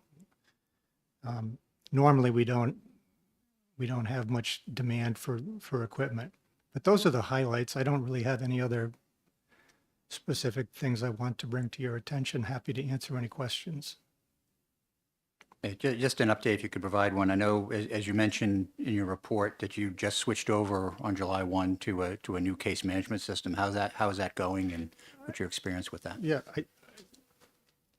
I don't think that we've obtained full proficiency, but we put a lot of work in the spring, working with the vendor on training and configuration. And because we were configuring a system that we didn't understand, it wasn't like going to buy a new car that now had AC. We were buying something we didn't understand how it was going to work, except based on anecdotal information and a brief video demonstration. But I'm very happy with it. I think it actually has increased our efficiencies in terms of managing information that comes in, tracking our docket, keeping track of the small things that have to happen every day to keep the docket moving and make sure that things aren't missed. So I would support anybody who was running an operation similar to ours using it. I think it seems to be geared toward a legal-based system, and if it's more of a business administration type environment, may not be appropriate. Thank you. I would note, I don't think there's been a comprehensive study of part-time adjudicative boards in the state, but compensation for them seems to be all over the map. And I would say you're among the lowest. Not quite the lowest. I think the Board of Claims, who gets like $45 a quarter, whether they have cases or not, which is the equivalent of a volunteer job, if you ask me, is probably the lowest. And the Personnel Appeals Board might be the highest because I think they also get a weekly stipend. But I suspect that maybe as a result of your request, there might be some interest in looking at that, looking at some equity statewide and how that, I do understand, am I right about your board that board members don't write the decisions you do? That's correct. And that's probably a good system because you kind of know what you're doing? Let's assume you know what you're doing. It seems to work pretty well. Okay. And, but if anyone's listening who has an interest in it, I think it's something where we might want to look at some sort of equity statewide, because even the part-time boards, there's no equity as opposed to the couple of full-time boards where. Yeah, I mean, anybody serving on any board in the state is making a commitment. But there are definitely, I think, occasions when the work required and the stress involved is maybe higher than was anticipated. I've been pretty fortunate with my board. I feel like they've always maintained their composure and had a good attitude about getting the work done. And I don't think the $50 per diem is going to be a breaking point, but I think an adjustment is probably overdue.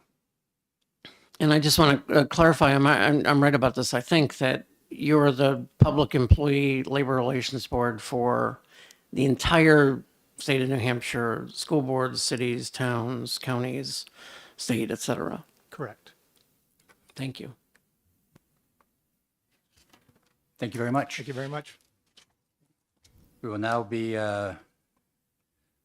in recess for about 5 minutes. Reconvene at 2:45.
Everyone to take their seats so we can reconvene.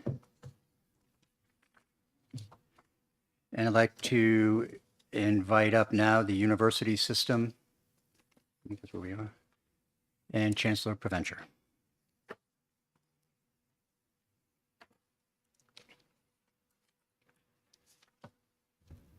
Good afternoon, panel for the governor's budget hearing. For the record, my name is Catherine Provencher. I serve as the chancellor of our state's university system. I'd like to congratulate Governor-elect Kelly Ayotte and Senator Gray on their elections last week. So I'd really like this to be more interactive, so I don't have a lot of slides, but would like to provide you some information about what's going on at the university system and the requests that you'll find in the governor's phase of the budget. So there are a few slides. I think I have maybe 9 slides in front of you. And on slide 2, this is a screenshot of page 3,879 in your budget book.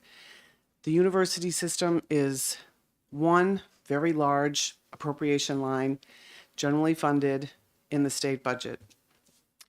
And as directed by the governor's office and the Department of Administrative Services, the request for fiscal years 26 and 27 is $91.2 million. It represents a 4% reduction over the current level of our block grant, an 8% reduction if you include that one-time funding that the university system was appropriated in fiscal 24. This is not what we would have requested out of the gate. As a recovering auditor from my many years at the LBA Audit Division, I generally follow the rules, and we requested what the direction was provided by the governor's office and administrative services. We would like to see that appropriation flat at $95 million in each of the next 2 fiscal years to continue the work that is happening at the university system. I'll get into that in a minute. We very much rely on the state support, appreciate the levels of state support that benefit our New Hampshire students and families and the programs that are mandated by statute. In order to make up this reduction in state support, if we were going to make that up within state tuition, that would be about a 6% increase in in-state tuition, which we cannot do. The market would not bear that type of tuition increase, and we would not increase tuition at those amounts to make up that reduction. On slide 3, I want to just mention what the state investment is used for. We allocate almost the entirety of the state investment toward buying down in-state tuition. In-state tuition runs about half of what out-of-state tuition runs. Because of increased state investment over the past half dozen years, we've been able to keep tuition flat. Actually, the net tuition paid by our New Hampshire students has dropped by 6.7% over the last 5 years because financial aid has increased and tuition has stayed flat. And I'm going to show you in a minute that that has finally paid off in the fall of 24. The other portion of the state investment is allocated to provide partial funding for statutory mandated programs. So cooperative extension, agricultural experiment station, and the list you'll find on page 3. There are other state mandated programs that aren't included here that we fund out of our budget. The National Guard tuition waivers, for example, those were about $3 million, just shy of $3 million last year, as well as tuition waivers for foster children. So those are other mandated programs that we need to cover out of the budget. Over these past 6 years, the state investment has increased 7.3%, which is meaningful, right, from the $85.5 million to the $95 million. And you'll see in a minute, our enrollment is declining. I'm not going to say our enrollment is not declining because it is. So if you will flip to slide 4, I do want to, we are partnering closely with the BIA, community college system, employers around the state. I'm going to get into a little more detail in a moment about that. But one of the policy priorities of the BIA for 24 is to explore ways that we can increase support for public higher education to keep more New Hampshire students here. And in the fall of 24, for the first time since 2013, the university system's New Hampshire, the first time class of New Hampshire students increased 2.8%, which in this competitive environment, I believe is partially because of the state investment that has been made, and we've been able to keep tuition low. So that is, in my mind, a good thing for our students, our families, our employers. At the same time, our surrounding states are really doubling down on investment because all of New England is experiencing this demographic challenge, and all states are trying to keep their students, or frankly, take our students, to bolster their future workforce and economy. And I'll talk about a little bit more about that in a minute. So slide 5 graphic, where you see the New Hampshire resident student increasing in the fall of 2004. Now, again, I don't want this slide to imply that enrollment grew. It did not. Our enrollment continues to decline because of demographic pressures. We expect it will continue to decline, and we're taking action. I'll, again, get into a little more, excuse me, detail about that. My worry with this demographic and the market competition for young talent in New England certainly is for the university system, but more importantly, what does it look like as our population ages for the future workforce, future economy, when the population of young talent is shrinking, and how do we continue to compete and be an attractive, affordable, quality opportunity for students in New Hampshire and in the New England region. Oh, my next slide on slide 6 is just more good news that the demographics in New England are projected to continue to decline. So we expect that if we can hold enrollment flat, that would be a win. Again, especially in New England. And the university system is not waiting for the next shoe to drop. We are not expecting the state to bail us out of this challenge that we know it's here and coming.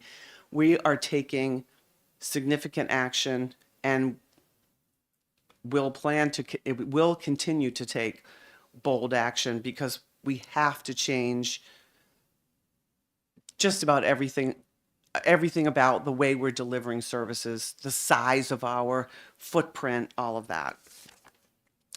So on slide 7, I just have a few examples of what we've done over the past few years. So while inflation has grown 20% over the past 3 years, our expenses have increased 3%. How have we done some of that? Our faculty and staff headcount has reduced. We've reduced employer contributions to we don't belong to the retirement system because we're not a state agency, but we have it's a 403B, it's like a 401K. We've reduced our employer contributions match. We've reduced our medical plans and increased our premiums. We no longer provide employer contributions toward vision and dental. We are demolishing buildings. We are selling buildings. We are exiting leases. This is all part of, we know we have to reduce the cost structure, and we are taking action to do so. We've also invested in new technology. We go live with Workday for HR and finance in about 6 weeks, which will be bumpy, but necessary. The next slides are really examples about the competition that we're facing around in the region. Slide 8. You may have seen billboards that UMaine has on the highways. Come to UMaine for the same price that you pay in-state tuition. SUNY's doing the same thing. The Commonwealth of Massachusetts has just come out with a Commonwealth commitment. Again, just increasing the competition across the region. excuse me, on slide 9, we are fully embedded.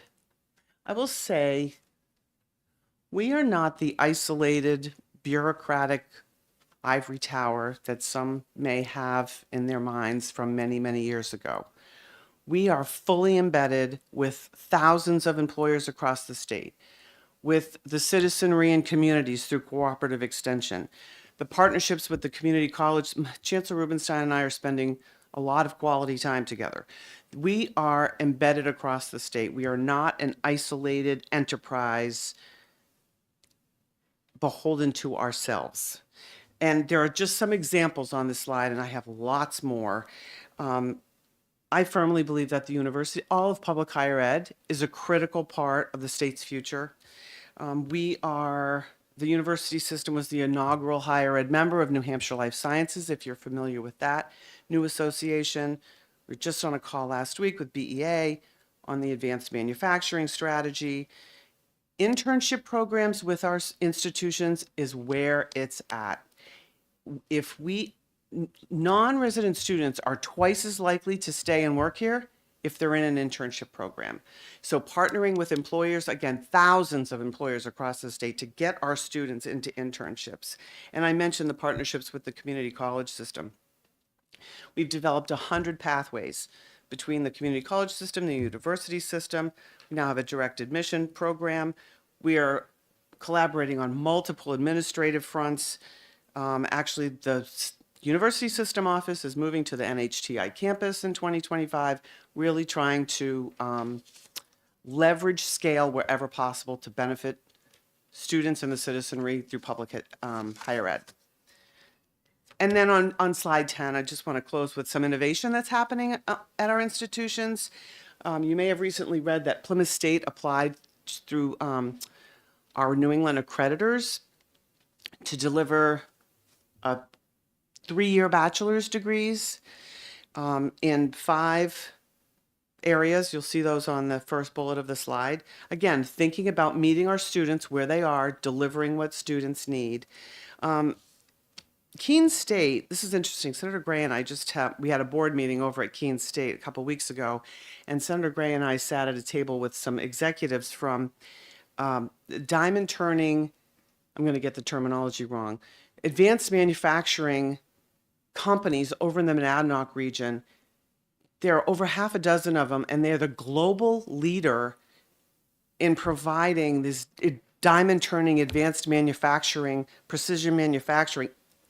And Keene State is the only 4-year college that has been selected to partner with the American Center for Optics Manufacturing. And through some outside funding, Keene is completing a diamond turning optics lab, again, to collaborate with that industry over in the Monadnock region that's employing over 1,000 people. It's quite remarkable.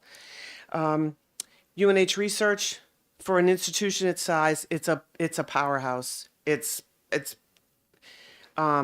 surprising. The other thing about UNH, the goal is to provide the undergrad student opportunity to work on that research, not just have the researchers off on their own. It's quite unique. And then I'm not sure if you're aware of the John Olson Advanced Manufacturing Center at UNH. They provide learning opportunities. They have remarkable equipment. High school, community college students, small startups all come together in that Advanced Manufacturing Center over in Durham, and it's affiliated with UNH. I'm going to close with that to give you plenty of time to ask me questions. I will just say that the university system is a remarkable resource to all the citizens of the state. And I do not envy the position you are in. I was state treasurer in 2011, and that was a very, very difficult budget period. And so I can identify, and it's very difficult decisions, but I believe that public higher ed needs to be part of where we're heading in the future with workforce, employers, and the economy. So I appreciate your time and happy to answer any questions. Thank you very much, Chancellor. My question revolves around tuition. And I was wondering if you could talk about historically what you've done with tuition, both in-state and out-of-state, and maybe your projections for the future for the next few years as far as where that's going. So we have held tuition flat for in-state students for the past 6 years. This is the 6th year. And we've done that. Well, you can see on slide 3, we've done that because the state continued to invest additional dollars each year. Understanding okay, wait, I didn't answer the next part of your question, sorry. For non-resident students, we have consistently raised tuition about 2.5% per year. So I'm rounding, but out-of-state tuition is about double what in-state tuition is, sticker price, not discounted with financial aid. And again, because the state dollars buy that tuition down for our in-state students. For next fiscal year, for the next academic year, starting in the fall of 25, our board just voted 2 weeks ago to increase in-state tuition by 2.5%. Up to. Oh, yes, I'm sorry. Yes, Senator, absolutely, Senator Gray. Thank you for that point. The motion is always up to a maximum of 2.5%. So depending on what happens, depending on all kinds of things, competition, we can go lower than that. But the board sets a cap on the increase in pricing. As you've consistently raised by the 2.5% for out-of-state tuition and kept in-state tuition flat, have you noticed the ratio of students between out-of-state and in-state change significantly over that time period? Meaning, are out-of-state tuition students dropping off at a higher rate? If you go to slide 5, enrollment, that's a tricky question. I will say the percentage has been fairly consistent until this fall, when resident students went up and non-resident students went down. And that could be for many reasons. It could be because other states are investing heavily to keep their students there. It probably is partly because we've kept tuition flat for so long. We're no longer the highest in-state tuition in New England. Vermont is now. You know, that used to be, oh, we're the highest in-state. It's still high. I don't want to minimize that. We still have high in-state tuition, but we're not the highest anymore. And it could partially be because of the FAFSA fiasco. So there are multiple things that could have caused this divergence in this chart. But I think it's a number of factors. I just wondered if you could just touch on that and the financial aid and the I would use the word fiasco that schools across this nation went through this past summer and fall, and the impact they might have had on the university system. So we think it definitely had an impact on the university system. Frankly, we think all of higher ed, because we have a high percentage of students who are considered first generation students. You might, actually the new president of UNH just had an op-ed in the Union Leader a week or so ago about first generation students who may not have the supports at home to navigate the complicated journey, right, of applying to college and financial aid and the FAFSA and all of that. Well, the FAFSA was not available when it should have been. The U.S. Department of Ed did not release the new simplified FAFSA timely. And then what happened was schools didn't have the data to prepare financial aid packaging for students.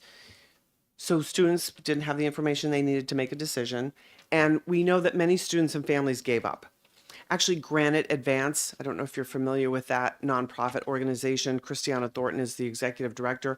They have been pounding the pavement all over the state at fairs and concerts and schools trying to get the word out that there's help for students that need that help. But we do also think that that had an impact.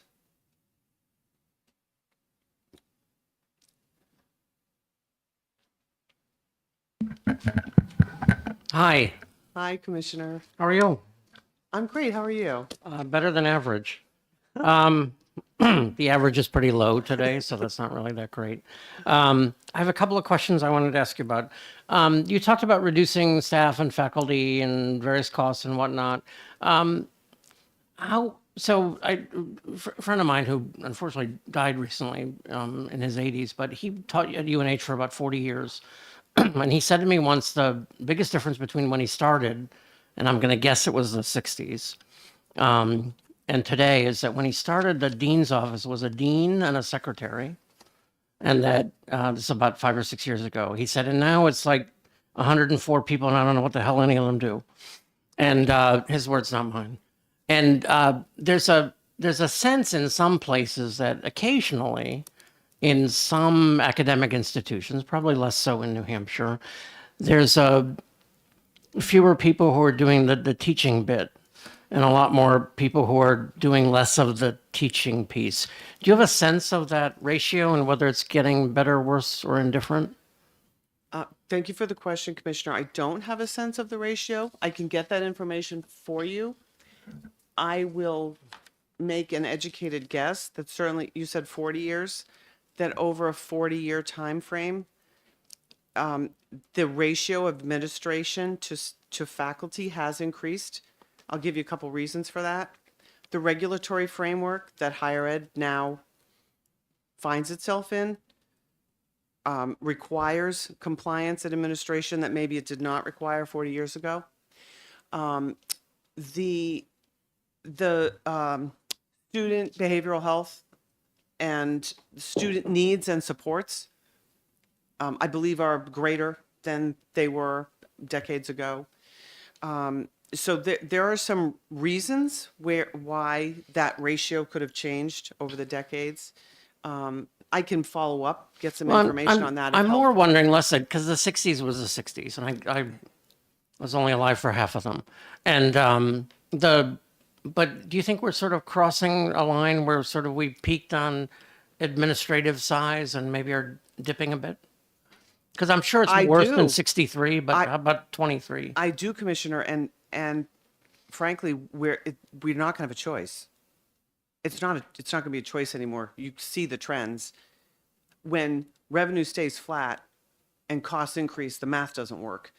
So we must reduce the cost structure, and that's why we're looking at all different ways to do that, not just employee comp, right? We have a footprint we need to shrink if we have fewer students. So there's a lot of work ahead. Well, good. I think I was happy when they picked you as chancellor, because I think I said to you it's about time, but I think you're suited to that work. In-state versus out-of-state. I really enjoy the graph on page 5. It's like it was designed to answer a question I had.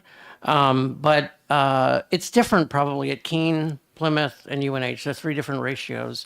Are we at the point now where UNH is actually more out-of-state than in-state? I think we're about 50-50. Commissioner, I wouldn't testify to this in court as I'm sitting right here right now. Well, that's good. I don't think you're under It oath. might be like 53 to 40. I mean, it's pretty close to ballpark. 50-50. It might be a little higher on the non-resident. I would make a point, though, that non-resident students are not a bad thing. We're the largest in-migrator of young talent in the state. And we have institutions that are larger than our student population would support. And those non-resident students bring economic activity to the state. They stay and work here. their families come here. I understand that and believe that the state investment should benefit our New Hampshire students, but non-resident students bring benefit to our state, in my opinion. Is it reasonable to say that to at least to a small extent, out-of-staters are subsidizing in-state tuition? They are. Okay. Not by a wide margin, but they are. Because if we look at the state investment plus the net tuition we receive from our New Hampshire students, it's slightly less than the net tuition we receive from our out-of-state students. So there is some subsidy. Would you know ballpark what tuition and fees are, sticker price and discount on average? Oh, yes. Tuition and fees net right now, $9,200 for in-state. How about out? I need to get you that, Commissioner. Okay. I have the sticker price, but I don't have the discount. All right, what's sticker for both? I knew you were going to ask this, so I printed it before I came for every institution. Well, look at you. Hang on just a second. If I may, while she's looking that up, I do serve as the Senate President's appointee to the University System Board. And if you took out-of-state students right now, with the infrastructure we have and have to support, you would devastate the university system. It would go out of existence that quick. Well, I hope I'm not implying that I don't like out-of-state students. Not at all. Okay, sticker price. UNH. Tuition. In-state, 15.5.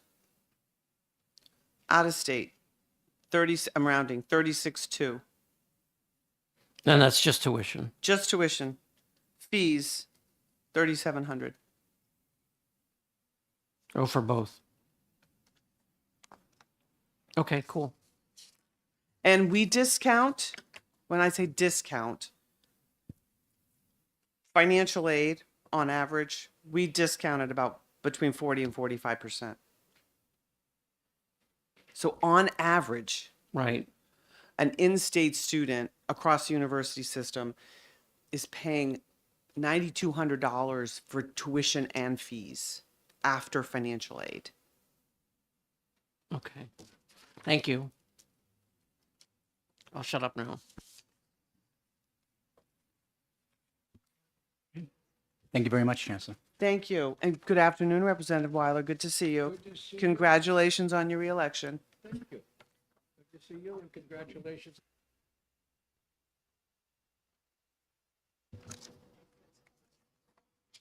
Hey, with that, I'd like to invite up the Community College System of New Hampshire.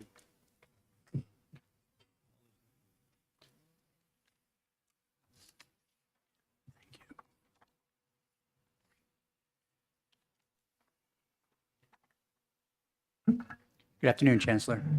Good afternoon, Director Gary. Thank you for the opportunity to speak with you. But let me start by just saying thank you. As Chancellor Provencher pointed out, we know this is a challenging biennium that we're approaching. And frankly, I'm grateful for the budget that has been provided to us as a starting point for this conversation. With apologies, it won't prevent me from asking for opportunity to see the state make additional investments that I think are in the best interest of the work that we do for students in the state of New Hampshire. I will take you through this slide deck as efficiently as I can. Please, you'll feel free to stop me at any point that it's helpful. Referring back to some of the questions that folks were asking in the session with Chancellor Provencher, you'll note that we start 93% of the students that we serve are New Hampshire residents. And for those of you who are familiar with the Upper Valley, Seacoast, the North Country, you know that the boundaries are a little bit permeable in terms of workforce and students flowing back and forth. So I'm not going to claim 100% New Hampshire, but that 93 is probably a little bit of an understatement for the impact that we have in the regions that border New Hampshire. Campuses throughout the state, our work is embedded locally in large part because the students we serve need that. Although about 30% of our instruction is occurring online these days, The majority of our students are working adults, and the ability for them to participate as part-time students primarily in courses that are accessible to them where they live, where they work is essential. It's part of what makes the community college system work. About 24,000 students served last year. Notably, about 10,000 of those are students who are in high school participating in early college, in sometimes participating through their high schools, in some cases online, in other cases physically on our campuses. And I'll come back to early college a little bit later. Slide 3, just drawing attention to the fact that we see our role as a resource for the state, as a partner, paying attention to what BEA, Department of Labor, New Hampshire Employment Security, identify as needs of the state.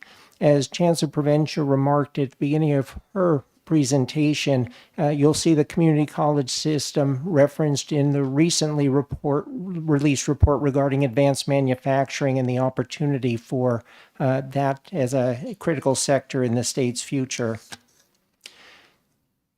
Our mission: access, affordability, high quality, partnerships with businesses and communities throughout New Hampshire, ensuring the success of our students with a skilled workforce that's critical for New Hampshire's economy.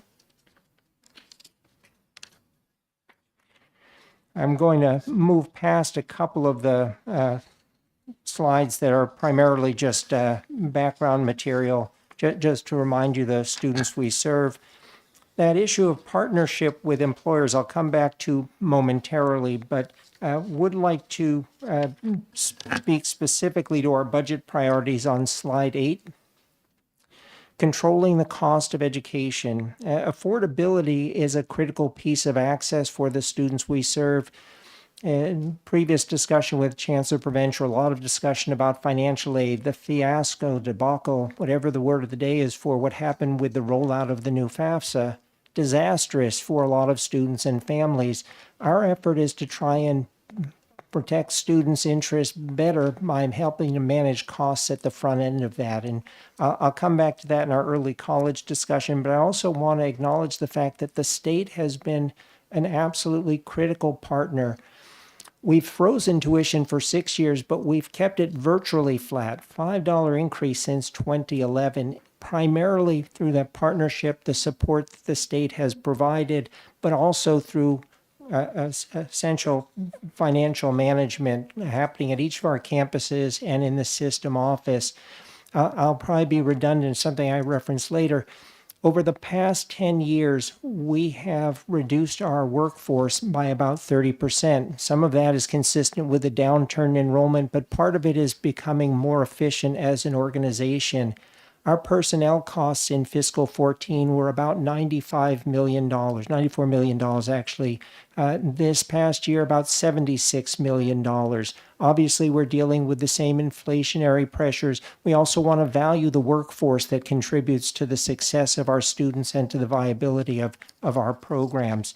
So have been good stewards of state resources and student resources, as well as philanthropic support to assist in managing cost at the front end. Partnerships with New Hampshire's employers. Later in this slide deck, you'll see a couple of slides, hundreds of employers with whom we work. And that's a list of current partnerships and engagement through our Apprenticeship New Hampshire program and through our business training centers located on each of our campuses to work with employers to address critical needs in those communities, some large, some small, but all essential to the businesses that partner with us. And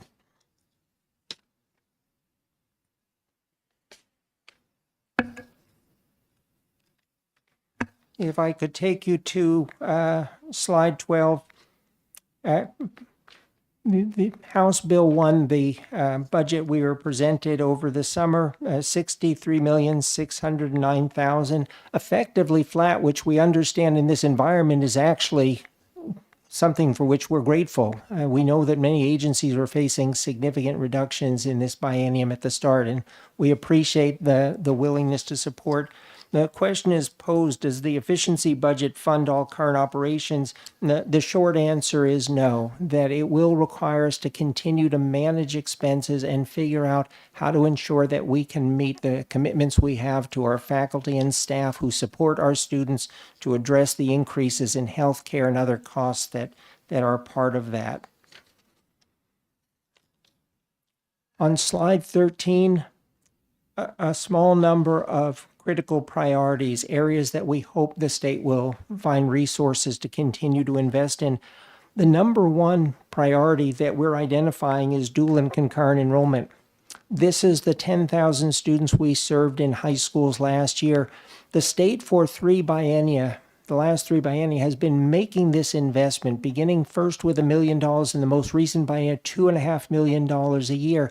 For that $2.5 million a year in the past biennium, last year students earned 54,000 credits. At our tuition fee rates, that's about $13 million of value. The return on that investment to the state, it shows up in the hands of students and families throughout New Hampshire. And if we can continue to grow that, we can alleviate, at least to some degree, the barriers of cost and the burden of debt that becomes a problem for New Hampshire families. Does not make them have to worry as much about whether the FAFSA is functioning the way it was intended to, less likely to need loans long term. The additional opportunity with dual and concurrent enrollment, House Bill 1530, passed 2 years ago, is the pathway bill.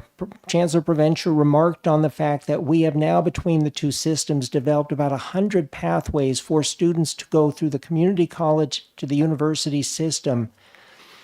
If we anchor those programs with early college while students are still in high school, not only do we help students manage the cost of higher education, but the opportunity, particularly knowing that New Hampshire tends to export a lot of its high school graduates to out-of-state schools, if we can build relationships with those students and those families while they're still in high school, increase the likelihood that more of those students stay home here in New Hampshire, long-term benefit to the workforce of the state, long-term benefit to those students and their families.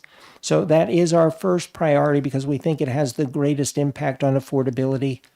The second opportunity has to do with continuing to keep tuition frozen. As I said, the state has been an incredible partner, has allowed us to keep tuition virtually flat since 2011. Even with that, we're still in the top 4 in the country for the cost of community college tuition.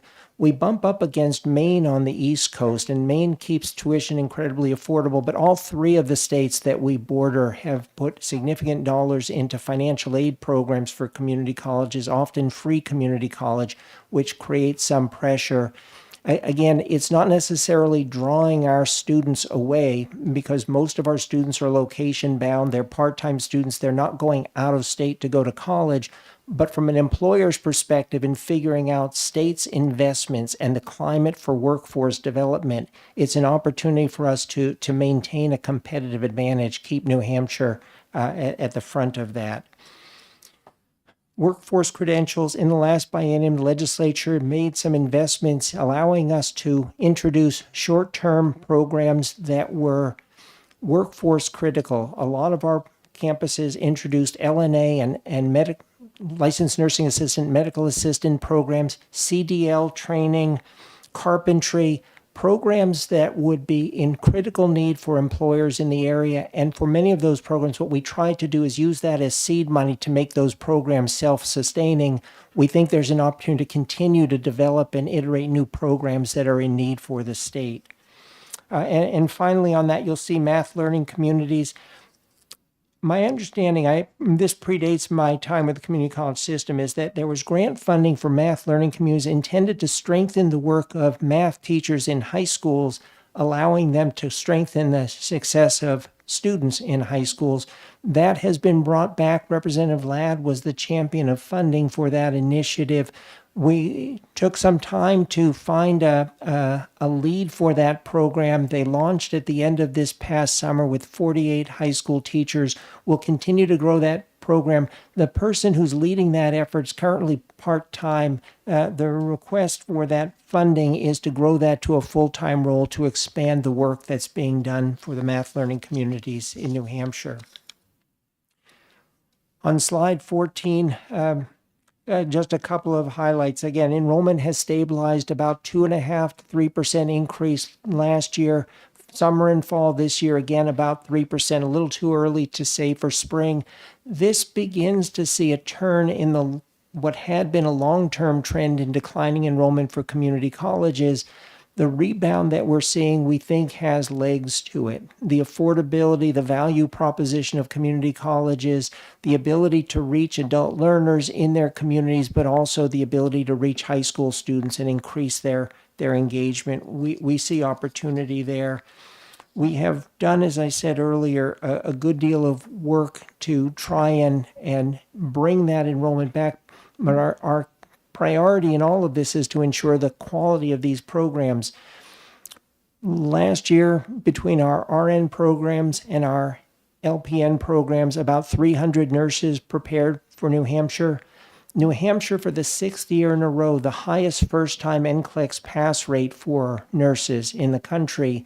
That commitment to quality represented in all of our programs, and as our portfolio of programs increasingly concentrated in technical programs, healthcare-related programs, only becomes more important that we not allow the quality of those programs to suffer. Budget management, as I mentioned earlier, 30% reduction in the workforce over a decade, managing the cost of all of our operations, currently looking at how we're structured, not necessarily thinking about merger in a conventional sense, but really figuring out where the efficiencies are. How do you distinguish between things that are critical in communities, that are student-facing and public serving in each region of the state, and what kinds of things can we do more consistently, make the opportunities both more efficient to operate, but also more seamless for students who may want to navigate across multiple campuses. Overview of revenue and expenditure on slide 15. And then final on slide 16, just to acknowledge our board's responsibility as delegated by the legislature is to provide a well-coordinated system of public community college education. We draw from trustees' experience in industries and sectors across the state, as well as the public interest. And we believe that the board remains an excellent steward on behalf of the state for what we regard as a public resource for New Hampshire. And I'll stop and see what questions I can answer. Thank you, Chancellor. Quick question on page 13, your additional prioritized needs. Were they submitted as part of your budget? They were not. We followed the direction that we had been given. As with Chancellor Provencher, we received clear indication to submit without. Okay. Thank you. And I was wondering if you could talk a little bit, because Chancellor Provencher just touched on it, the Governor's Task Force on Higher Education, specifically if the recommendations of that task force are enacted, how will that affect you financially? Depends on which recommendations. You might recall there are probably about 40 or so bullet points on there. The ones, and Chancellor Prevention, I have been submitting reports, first a quarterly report, more recently a first annual report on this. There are a handful of priorities, and among those, early college investment we think is potentially valuable. Again, to some degree, it's not financially beneficial to us as much as it is to New Hampshire students and families for the value that the state transfers into their hands and for the education we're able to provide them. Some of the other proposed changes have to do with technology. We're looking at introducing a platform that will help students navigate the pathways that have been created, make it more sensible for degree planning, increase the likelihood that students can use the information that's available to them in ways that are constructive. We think those things will be helpful to us in terms of growing enrollment and fulfilling our mission. Okay. And my last question is actually on your curriculum and how you deal with the business community, sorry. How you deal with the business community. Has your curriculum changed to meet the needs of the business community, which I think have changed pretty dramatically over the last 10 years or so? It does. Virtually all of our technical programs, healthcare programs have industry advisory boards working closely with business and industry to make sure that we're delivering what they need for their workforce. Our apprenticeship, New Hampshire, hundreds of apprenticeships have been initiated over the last several years. And many of those are customized to the specific needs that business and industry have that a particular employer or occupation requires, supplemented with appropriate classroom instruction, but primarily focused on the experiential components that employers value, the hard skills that they need. In some cases, BAE Systems an excellent illustration. The microelectronics boot camp that was developed in partnership between BAE Systems and Nashua Community College, work that's being done at Manchester Community College for welding for Synadia. Again, industry tells us what they need. We figure out, with the good grace of talented faculty, how to deliver programs that align with those needs. Thank you. Sorry if I lied because I said I do have one more question. What percentage of your students are New Hampshire residents or in-state? 93% is our best figure. It varies a little bit, and among campuses closer to the border versus central, although, again, 93% is a safe number to work with. Okay, and I'm guessing that those students, you may not have this data, but those students, once they graduate, they tend to stick home to home. We are working with New Hampshire Employment Security to have stronger, clearer data on the outcomes for our graduates, but relatively confident that you will find they're here at home. As I mentioned earlier, the majority of our students are working adults. As an illustration, median age of our undergraduate population, let me do this differently. Focus on the nursing students. 2/3 of those are in that 25 and older category. 1 in 5 already has a bachelor's degree in some other field before they enter our nursing program. Most of those folks are embedded in the communities where they live. They're taking care of children and families in those homes, and they're not going anywhere. Thank you. Senator? I wanted to give you the opportunity to talk about an event you're going to have on the 15th and your relationship between the business communities over at NHTI. Well, Trade Palooza, Mike Rowe, many of you will know from his Dirty Jobs series, is going to be here. Governor-elect Ayotte, I think, is going to be with us for the festivities.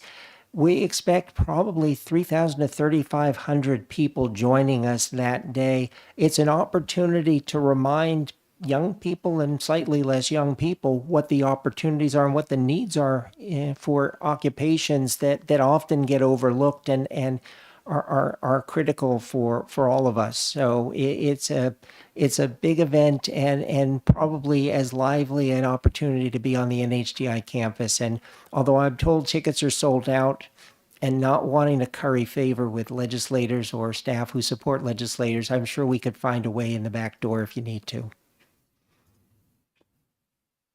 Representative. Well, one thing I think is worthy of observing, and I hope it's still the case, I've been a few times visiting the campuses, and I was impressed with the fact that they get truckloads of brand new vehicles contributed so that the students are being trained on the latest vehicles. The same thing with outboard motors and printing presses. Those relationships still ongoing. I'm very impressed with that. As a lasting legacy of Paul Holloway, and the friendship that he and Anna Grace have had with the community college system, New Hampshire Auto Dealers Association is an extraordinary partner, continues to provide vehicles, in-kind support for equipment, and about $100,000 a year in scholarships for students who are participating in automotive technology programs as we continue to develop our EV programs in parallel with our traditional automotive programs, we continue to work closely with NHADA, and it's a great illustration of what business and post-secondary education can look like. Commissioner. I'm not supposed to move this close to me. I'm too loud, apparently. What's your tuition, roughly? It's $215 a credit and a $25 credit enrollment fee. And what's that? If I were to annualize that, what is that? $7,200. Gives me an opportunity to highlight that one of the benefits of the state's long-standing commitment is that by keeping tuition effectively flat since 2011, in 2012, 2013, the value of federal Pell Grant was about $4,600, which meant that a full-time student at any of our campuses would still need to find over $2,000. Over time, as the value of that Pell Grant has now eclipsed tuition, $7,395. Through that partnership, a student who's Pell eligible is covered fully by federal funds.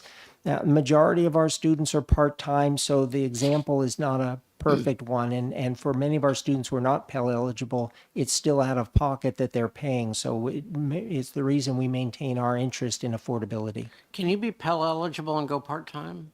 You can, but only to half-time. Oh, okay. I'm below a certain threshold, the enrollment isn't there. And I should note that, again, this is for credit-based programs. Increasingly, we see our work in workforce-focused programs that are often not eligible for Pell participation. It's one of the places where Congress has stumbled for years to be able to overcome that barrier of how students really need to learn and what the workforce really needs versus how federal aid is handled. I will say that we've benefited from WIOA, the Workforce Innovation Opportunity Act funding, and partnership with folks like Joe Doran. Director Doran's been a helpful partner in supporting students in many of our programs for which WIOA funding is the better option. Maybe you can talk to your friend Mike Rowe to call Congress and see if he can do something about that.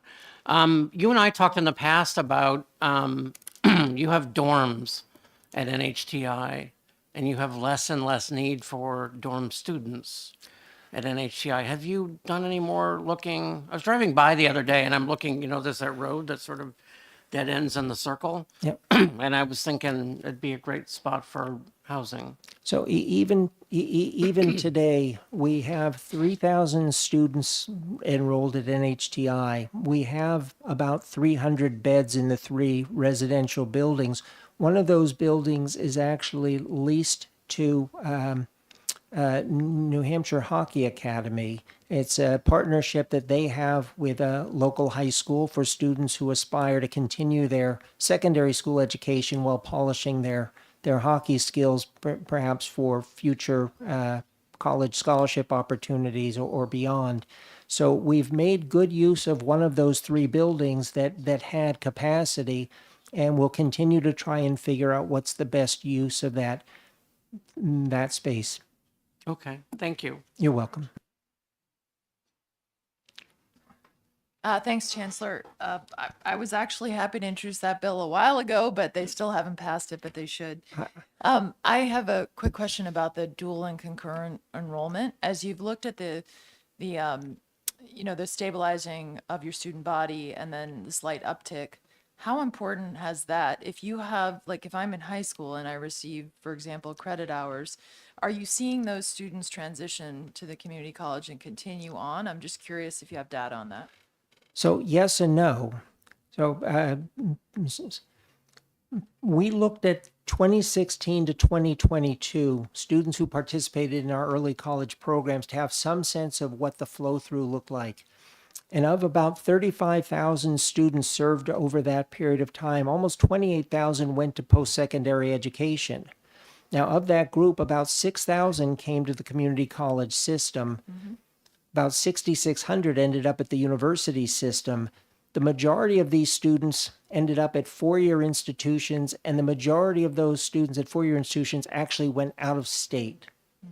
So that's why I said if we can tie this to House Bill 1530 to help introduce students not only to the academic pathways, but introduce them to our faculty, to our facilities, I think we can encourage more New Hampshire students and their families to look seriously at staying in New Hampshire to complete the degrees that are now made more seamless, more affordable, and more clearly available to them.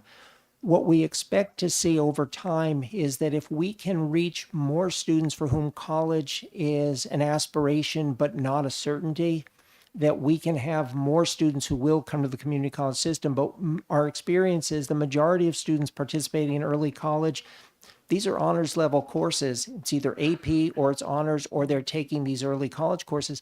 These are students who already know they're going to college. That's the aspiration. And we think that if we could make this more accessible to that next group of students for whom college is less certain and for whom affordability is a greater concern, we think we would see more of these students actually take advantage of the opportunities to come to the community college system. And not everybody necessarily needs college in the way we traditionally think of a four-year degree or beyond.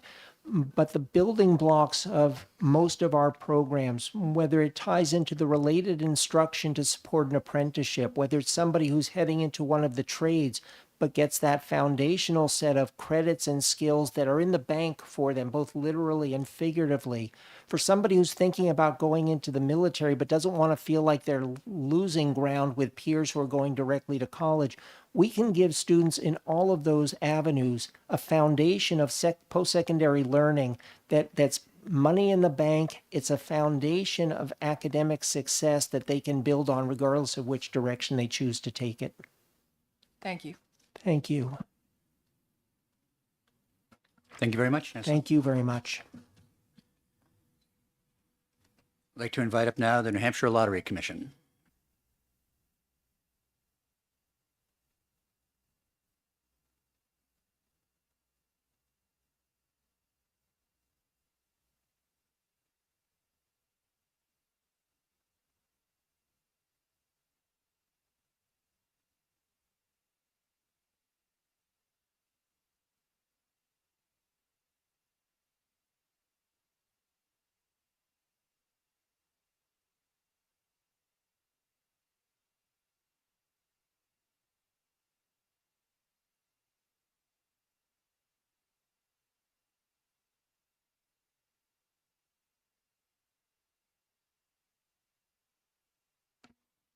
Good afternoon.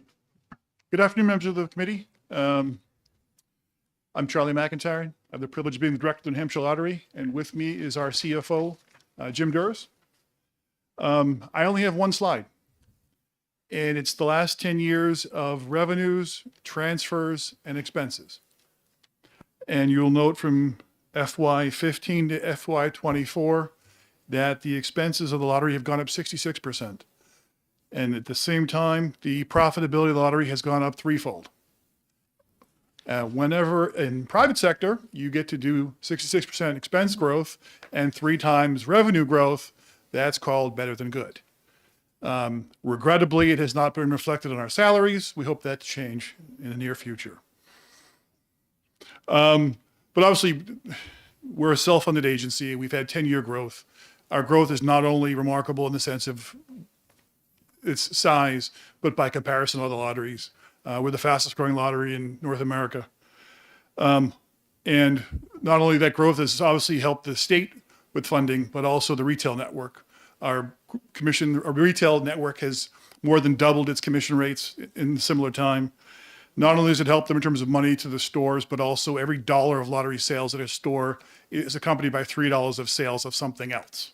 Candy bar, soda, gas, etc. Notably, we are either at or near the top of every single metric that is measured in our business. And that means every product, every sale, every profitability, efficiencies, and the rest. And so while our budget is significant, it is essentially self-funded. There's no money the state sends us. We spend from our own revenue stream and send you the profitability. So I expect to give you guys some time back. I don't expect to take all 20 minutes, but certainly happy to answer any questions you have regarding our budget. Sure, thank you very much. more of a comment that on the sin taxes that the state collects, whether drinking, smoking, and gambling, we've seen drinking go down, smoking go way down, but gambling is thriving, and the state is the benefactor of that. One of my question 2 years ago when we were discussing it, Massachusetts was about to introduce sports gambling, and they have since done that. We were concerned, I think rightly so, that it would impact our sports gambling apparatus. How has that materialized, and what's been the impact of not only competition from Massachusetts, but other states across the nation as well? It's a good question. Certainly one I hear frequently. I think it's about a 15% drop in revenue.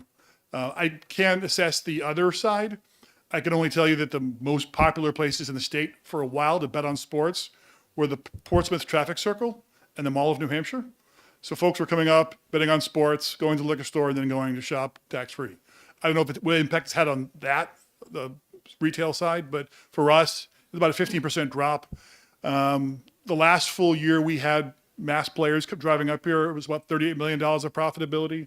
I think last year sports betting was like 32 million. So not, 15, 16%. Okay. Is football still the driver? Football and the basketball tournament, the NCAA tournament. Okay. And we lost more sportsbook, physical sportsbook sales. We had a number of large bettors who drove up from Massachusetts to play at the Brook and Seabrook and Manchester. They stopped coming up and they're going now to Boston. But they were frankly more talented at it, so our margin wasn't very good. So we lost customers, but we lost ones we didn't want anyway. And finally, is sports betting, especially football betting, in the state of New Hampshire, is that dependent on how well the Patriots do? Like, is there more interest in betting on sports if the team is good or better, like the fringe better? There is more interest certainly, but sometimes that's a detriment. Like we had a really bad NBA season last year because the Celtics were really good and they kept covering, and so it was not helpful. But it's helpful when the team is good. We always want the local team to win but not cover. It makes being a fan tough. Thank you. I like that. I have a couple of questions. In terms of profitability, scratch tickets? Most profitable thing we have, largest, yes. In terms of total profit? Total, I think it was 68. Based on scratch tickets, yeah, right in there. 68 million. So with the margin on a scratch ticket's around 18.5% margin. And So theoretically, out of your 200-ish, scratch tickets are about 68? 68% payout, you mean? No, $68 million. Yeah, on profitability, yes. And then what's second? Second would be the joint Powerball Mega Millions type product game.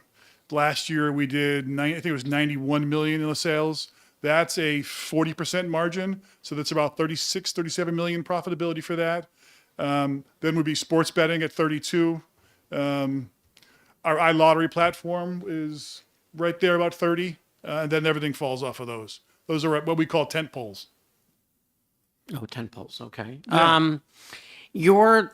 So this year, I mean, you're, step upward. Hockey stick, what we call it. This year you're down a few million through 4 months? Yeah. So over prior year. Over prior, yeah. Not as against plan, but a prior year. Well, no, but the plan was just a really bad estimate. No, what I meant is you're doing really well. Correct. And what it is last year, we started the year with 2 very, very large jackpots, over $1 billion. And we haven't had those this year. And it makes my job real easy if in August we have multiple jackpots. But if we don't have them for a while, I have to pray to the jackpot gods. And so that drives that much business? Oh, yeah. Oh, sure. There are times we will do, in Powerball sales, we'll do more than half our business in 13 days for a year. And so we'll do millions and millions and millions in a day in sales. It matters. The frenzy, once it hits the media, once there's water cooler talk, once you drive by the billboard that says billions, yeah, it's very much like a 3-foot snowstorm. Shows up when it shows up. So the next time I see a billboard that says $1 billion, I should change the state revenue estimates. Ballpark. No, not necessarily.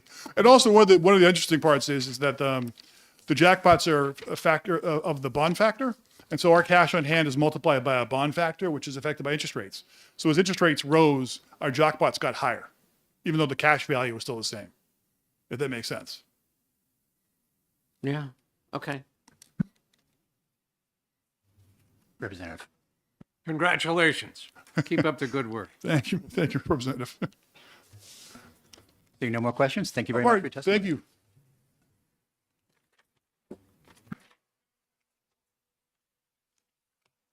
And now I'd like to bring up the Department of Education and Commissioner Oblue.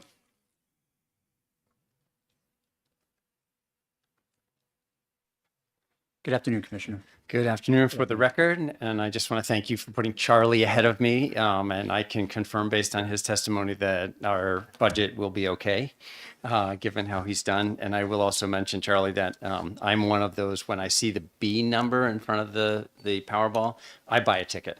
So I'm one of those people jumping in there. So appreciate the opportunity to present this to you. Our vision, a mission for the Department of Education is to live free and learn with a very student-centered approach to create bright futures for all students.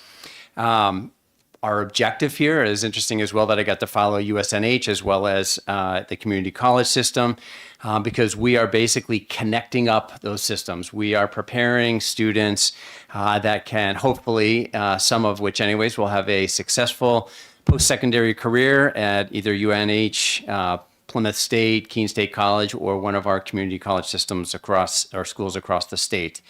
It's interesting as well as those systems are trying to figure out what the future looks like.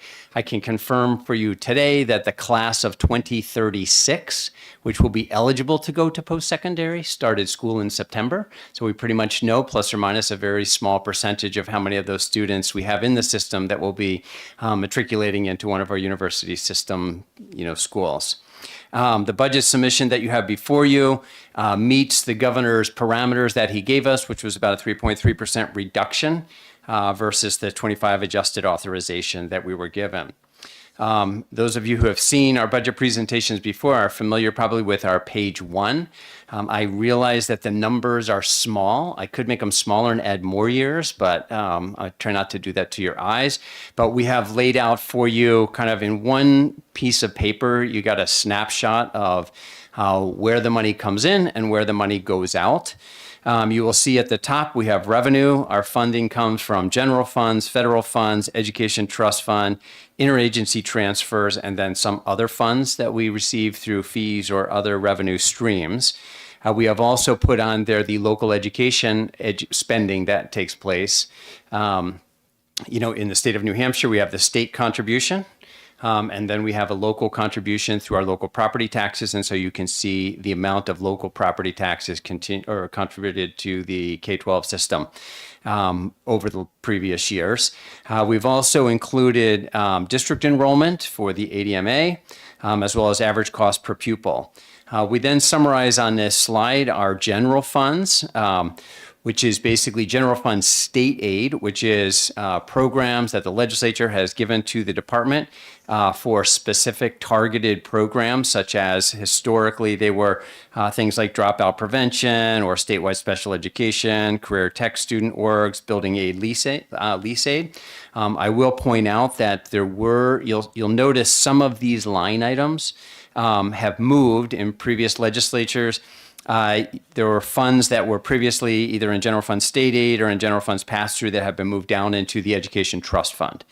And so you'll be able to see that for the next biennium, those general fund state aid programs either have been phased out or they have been moved down to the education trust fund. And out of general fund state aid, it is building aid lease has been moved down into the trust fund. When I go to the next section, general fund pass-through state aid, these are funds that are provided to the department, which essentially we receive and then we push out to our schools or to other programs, whether those are associated with court order placements, which again is not showing in the current proposal because it's been moved down into the Education Trust Fund. And then assessments as well has been moved down into the Education Trust Fund. The other thing that I want to point out with respect to some of these general fund amounts is as you get into the budget process and if you begin to tinker with those, we have to be a little bit sensitive because some of these include match funds, which are required in order to retain our federal grants. So these are the state contribution, the state match that allows us to continue to participate in the the related federal match.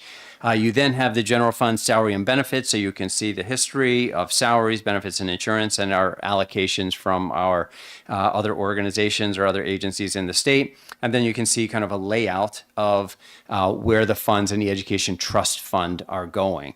And so that is kind of a big picture, and I'm sure there's probably some questions about that, but I'll move through the presentation and then probably come back to that to deal with questions.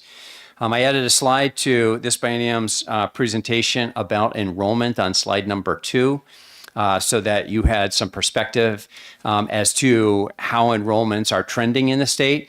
Not dissimilar from the comments that you heard from the university system, somewhat from the community college system, although they're serving an older population generally and are not as sensitive to direct student, K-12 student populations.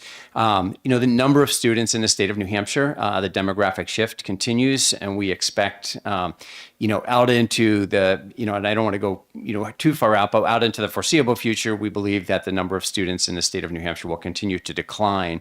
And so we will continue, we have been for several decades now, but we will continue to respond to those declines in the delivery system. On the next slide, titled FY 24-25 HB2 appropriations, I just wanted to flag for the committee some of the 2023 or the 23 surplus funds that were given to the department for specific projects. There was a legislative process or project to get a hold of a license for the student clearinghouse data software so that we are then able to run information and provide to our secondary schools the direction those students, and if they go into a post-secondary institution vis-a-vis Title II reporting, to be able to track them and see where they are. So we're providing that information, we're able to provide that information back to the secondary schools. We received a one-time allocation of $900,000, which was directed at our Bureau of Student Wellness. We received a civics fund education, which is related to developing curriculum for the for civics K-12 in the state of New Hampshire. Those funds have been committed and we're actively working on the development of that curriculum, and that's moving along. We have received a $4 million grant for, and the idea of trying to expand the number of computer science credentials in the state. We've implemented that program. The reality is that there has not been a substantive uptake of that program. The name of the program is called Upgrade. Had a call on it today, but there's not been tons of folks who have been coming out of the woodwork who are in industry seeking to convert into the education profession, in spite of quite a significant outreach effort to a bunch of different constituents. We will, in this budget in HB2, be seeking language to use committed amounts of those funds. This is non-lapsing funds we have in there for a program to expand our dual and concurrent beyond the community college system into the university system, so that students in high school will be able to earn University of New Hampshire credits while they're in high school. So really, we do that already for the the community college, and you heard from the community college that that's an opportunity to try and reach students who might not otherwise be post-secondary bound, to engage them. But we also know that a number of those credits transfer out of state because those students who are taking advantage of those dual and concurrent programs are really seeking 4-year degrees in some institution outside of state. We believe that by expanding those, and we'll pilot this out to the university system, there's no need to go out of state to a 4-year university because you can stay here at UNH or Keene or Plymouth State and and transfer those credits there as well. So that is something we will be looking for. The next item, the adult ed that you provided for us was $500,000. This is really for our adult ed programs that really, if you look at all of the various COVID relief programs that had come out, there was not one that was targeted directly at the adult ed types of programs. So this was to support many of those programs across the state. We've got 19 different centers across the state. And just to put that into context, it's referred to as adult education. I teased the woman who runs it, Sarah Wheeler, that she runs the largest high school in the state of New Hampshire because the adult ed programs serve over 1,700 16, 17, and 18-year-old students who are not participating in their assigned high school, and they're attaining their high school diploma or a GED through the adult ed programs. Sometimes there's too much drama over there, whatever it is, but so she runs the largest high school in the state of New Hampshire. In terms of Education Trust Fund, you'll see the Public School Infrastructure Fund, which was $10 million that we were awarded. And these have been targeted and already appropriated out to schools for safety grants. We work with the Public School Infrastructure Committee. And our focus really has been on access control, emergency alerting, and surveillance systems. We work very closely with the Department of Homeland Security to turn this around and continue to make those investments in making sure that our students and our staff are safe in our school settings. And I would just want to say thank you to the legislature because in the years that I've been in this position, the legislature has provided well over $50 million towards safety in the school system. And you will see in my budget again, I have a line item for another $10 million, $5 million each year to continue that safety work, because I think it needs to be an ongoing investment and not episodic. We've been fortunate to not have any serious adverse events in the state of New Hampshire. I want to keep it that way. And I think ongoing focus and attention on this rather than a reactionary approach is a better approach for that. And I appreciate the legislature supporting that. We have a grant that the legislature provided us through one-term grants to support tuition and transportation for our CTE centers to, again, open up additional opportunities to afford schools to be able to, if cost was a barrier of getting kids to career and technical education programming, that this grant would help overcome that obstacle. I would tell you that that's not our number one obstacle, but it is an important one. And so there is an open grant for schools to be able to apply when they have excess costs that are not reimbursed either through the normal formula or through their local school district, and they want to seek reimbursement for that. They're able to do that. Kindergarten aid is just a line item that you all have given us for a number of years or a number of budget cycles at this point in time, which is for those students, those children who have been in half-day programs, and then a school district maybe opens up a full-day kindergarten program. And so this is a supplement to that additional tuition that would take place in that first year. It's a one-time item.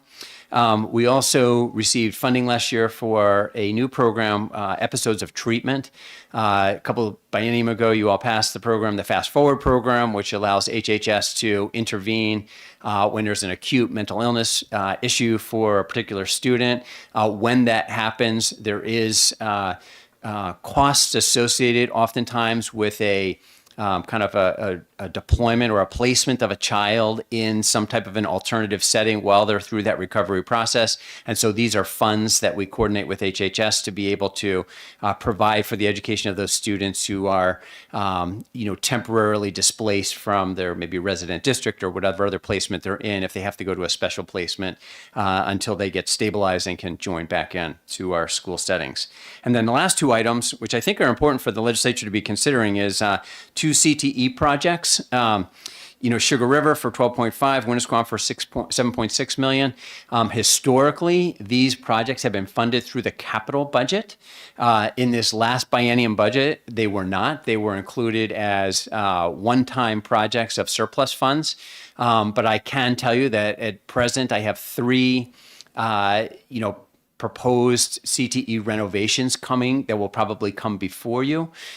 They've not all been approved locally by their communities, but those are activities that are being worked on. They are larger projects. They amount to close to $60 million, which would probably be the highest value of the projects that I've seen since I've been in this role. But those will be coming and should be something to consider, because without this year, these CTE projects, again, historically in the capital budget, not in this last capital budget, but we'll probably come back to that capital budget. On the next slide, I just wanted to focus a couple of items for prioritized needs that were included in our budget. The first two are really administrative. Department of Administrative Services asked us to include a rent item as a prioritized needs. DOIT had us put a placeholder down there for $1. I'm going to guess that if they do charge me, it's going to be more than $1. I hope not, but I don't know.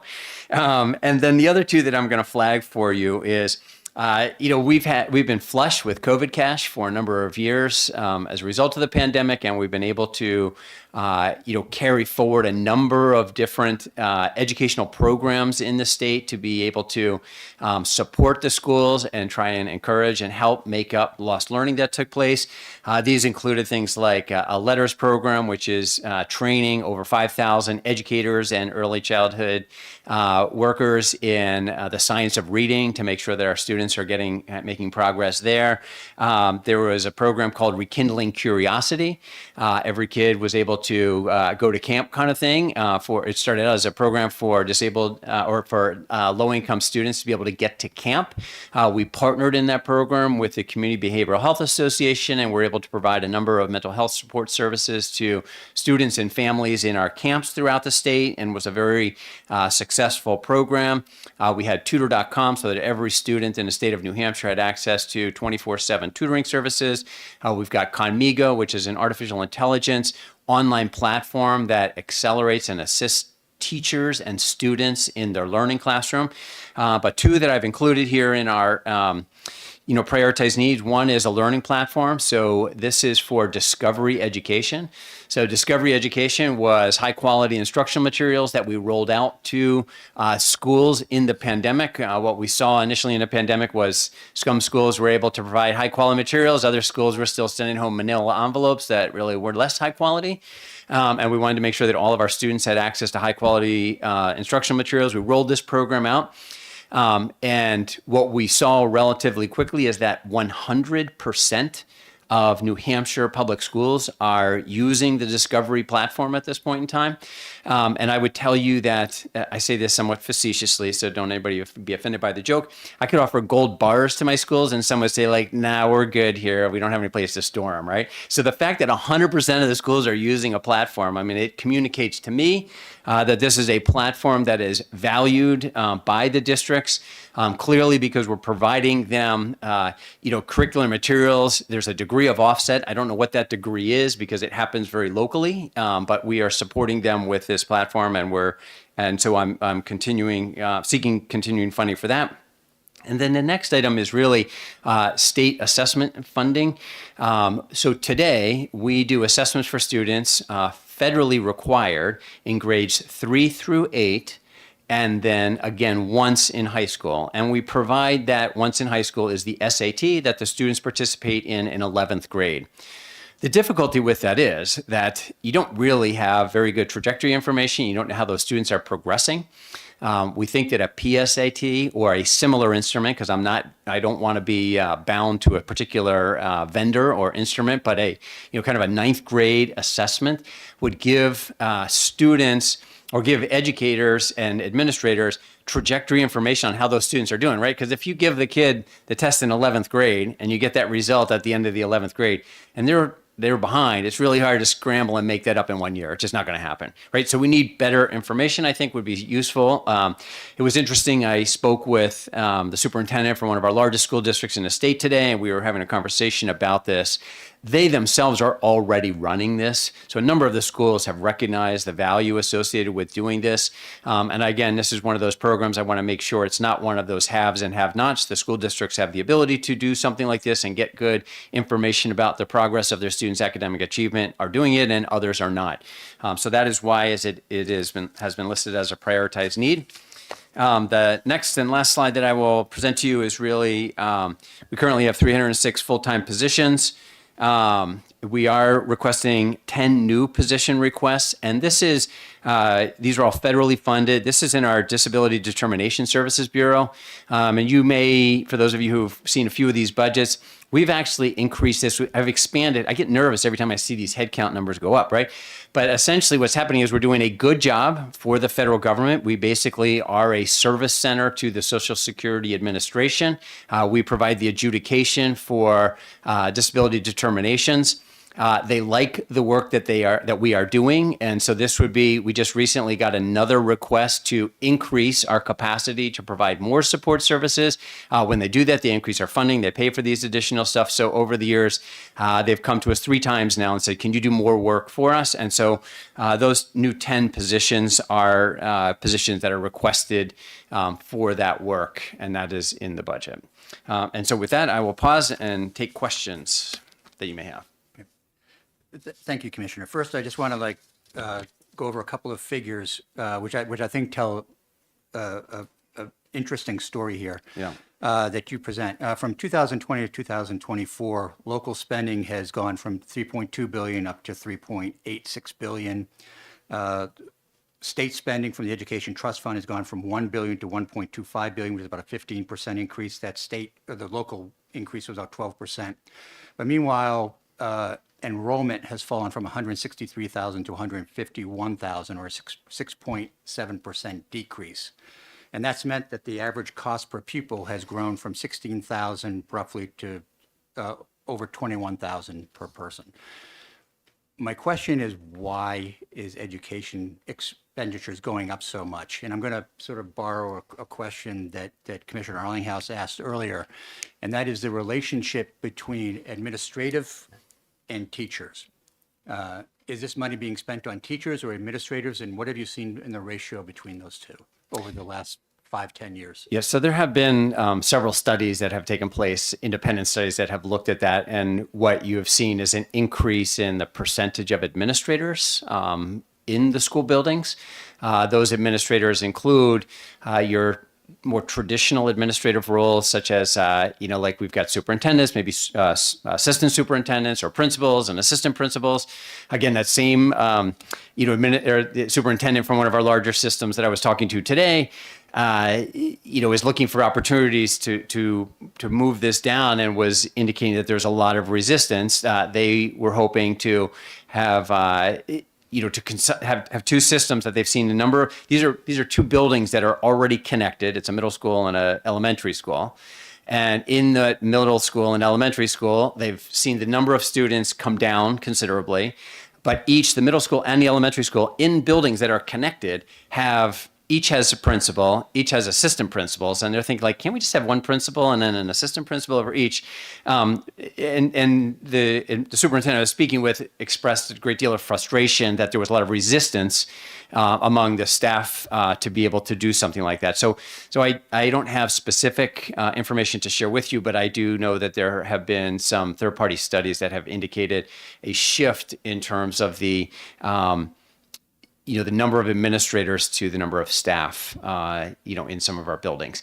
But there have been an increase relative to some of the non-traditional administrative roles as well. You're seeing a higher number of, school counselors. You're seeing a higher number of school psychologists. You're seeing a higher number of welfare support staff that are in the schools, as the schools, sometimes by default, because those students are there, are taking over functions and supporting those kids with the objective of trying to ensure that learning is taking place. But if I knew the answer to why the per pupil cost of education is going up like that, that's the $64,000 question, I would put that number on the Powerball the next time it's at $1 billion, so I would be there.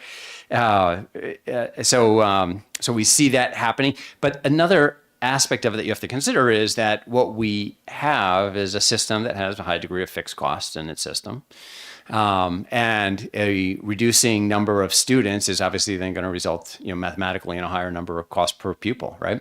So we have sometimes to be able, it's going to be necessary to make more and more harder and difficult decisions in communities to be able to make sure that we've got a system that fits the constituent that we're going to be serving. And I don't think that that's unique to the K-12 system. I think that applies to the community college system. I think it applies to the university system as well, that they've got large fixed cost campuses. And the number of students, like I said, my class of 2036 started kindergarten this year, right? So we know how many of these kids are going to show up, plus or minus a very small variation. So we should be planning for that future. And I think that, it's important to be optimistic, but it's also important to be realistic and understand kind of the realities of the environment that we are living in. Thank you. Hey, how are you? I'm good. I have a couple of questions. One is, can you talk me through building aid? Yeah. There's a tail from the money we borrowed years ago, and then are you doing additional expenses, additional building aid projects? Yeah, so the way we were instructed in our budgeting process to basically include the tail in here and then let the legislators decide what it is that they want to do relative to building aid. So you'll see if you go down to the bottom, building aid is 1, 2, 3, 4, 5, 6, 7 lines up. And you cut across, it's got 14,762 and then 12,039. Those are tail numbers. So those are those. So what was the 43 last year? So that was the appropriation that we received. And so did we do new projects? Yeah, we do have some building projects that are ongoing. And do they have additional tail? They don't Or have they tail. just- No, they're not we don't borrowed, know. they're This just is all rented? pay as you go at this point in time. The tail is originated We're not doing over 10 years anymore. No, we don't. This is pay as you go. All the projects that we've done for at least the last 8 years have been pay as you go. Okay, so like here's 6 million, take it. Yeah, exactly. Right. Take it or leave it. And then if they don't want it, we give it to the next person in line. So. Okay. I have a question about lawsuits. You may have noticed that there have been education funding lawsuits. I think that could have been said at every budget hearing for the last 40 years. But what happens? Do you have, what happens if some of them go, some of the bigger lawsuits could go this way or that way? And do you have contingency plans if they go this way or that way? So we do have to be a little bit cautious because these are ongoing legal matters that I'm involved in, obviously, since I was named in the lawsuits. But I can tell you that there have been contingency plans that have been discussed with the legislature even as early as last spring. There are, things that can be done. Okay, I guess I'll drop it there at that point. And a question I've been asking a bunch of agencies. So just to go back so if your question is, do I have an extra $500 million in this budget? I don't. Well, it's not hidden in a line that I It's not didn't hidden notice? in some line item. Okay. I was guessing that, or else you didn't roll everything up. No. Right. Prioritize need. Question I've been asking a bunch of people is what if you, so your general and your education funds total, anyway, don't go down a lot. What if the budget situation, let's just say the new governor coming in decides that where we are today is not supported by the revenues that we expect to have, and let's say you have to cut an additional 4 or 5% out of both the Education Trust Fund and the general fund. Have you started internal discussions on what that would look like? So what I'd start with the fact that we've already taken 4% out of our budget year over year. Right. So we've already taken 4% out. I mean, if you tell me I have to go take another 4% out, then we will go take another 4% out. That's my question. Yeah. So, that's really a function of the legislature. The legislature tells us what target they want us on. Or the governor. Or the governor, right. Yeah. And we will meet that target. But it's my way of saying, let's say that came to pass. Yeah. It would be good if you started internally thinking about that. Well, I mean, I think today, that not next week. So it's not, I don't think that it's a function of thinking about that. I mean, those contingency scenarios are ones that even as an agency, we're playing through in our heads all along, right? Like, okay, so what if, right? Okay, the governor gives me a certain target and we have budgeted and produced and delivered that target. But then we also, like you hypothetically can say like, okay, suppose I got to take another 5% out. Suppose I got to, if they come back and he tells me I want another 5% above, like I don't want it just to be, you don't, if it's a 5% more, I don't want that to be a capricious decision and a knee-jerk reaction. You want to be very strategic about what it is that you would invest those funds in. Good. Okay. My last question is related to, there've been some news reports recently about, there's some discussion in Washington about taking a lot of the federal money, and I don't know exactly how exactly they're talking about this, but what if they block granted it to the states or something like that? I don't honestly think that's going to come to pass because of, politics, but if it did happen, have you started thinking about that? So we've already started again, we also have no additional information beyond what you know, but in the event that we receive roughly $270 million from the feds, I would assume if they achieve the full extent of their plan and we're able to eliminate the full Department of Education, I think that includes about an initial $2 billion of personnel costs related in DC. I don't know if that just becomes a cut or if that becomes part of the block grant, but so we have begun the thought process of what does it look like if $270 million is block granted to the state, so that we would understand strategically what would we want. How would that be directed? And obviously, it would be highly contingent on the nature of the block grant, because even block grants come sometimes with strings attached to them in terms of how they can be deployed and what they might be deployed for. But we are thinking about them. Good. Thank you. Thank you very much. Thank you. Okay. And with that, we are in recess until 8:30 tomorrow morning. Thank you.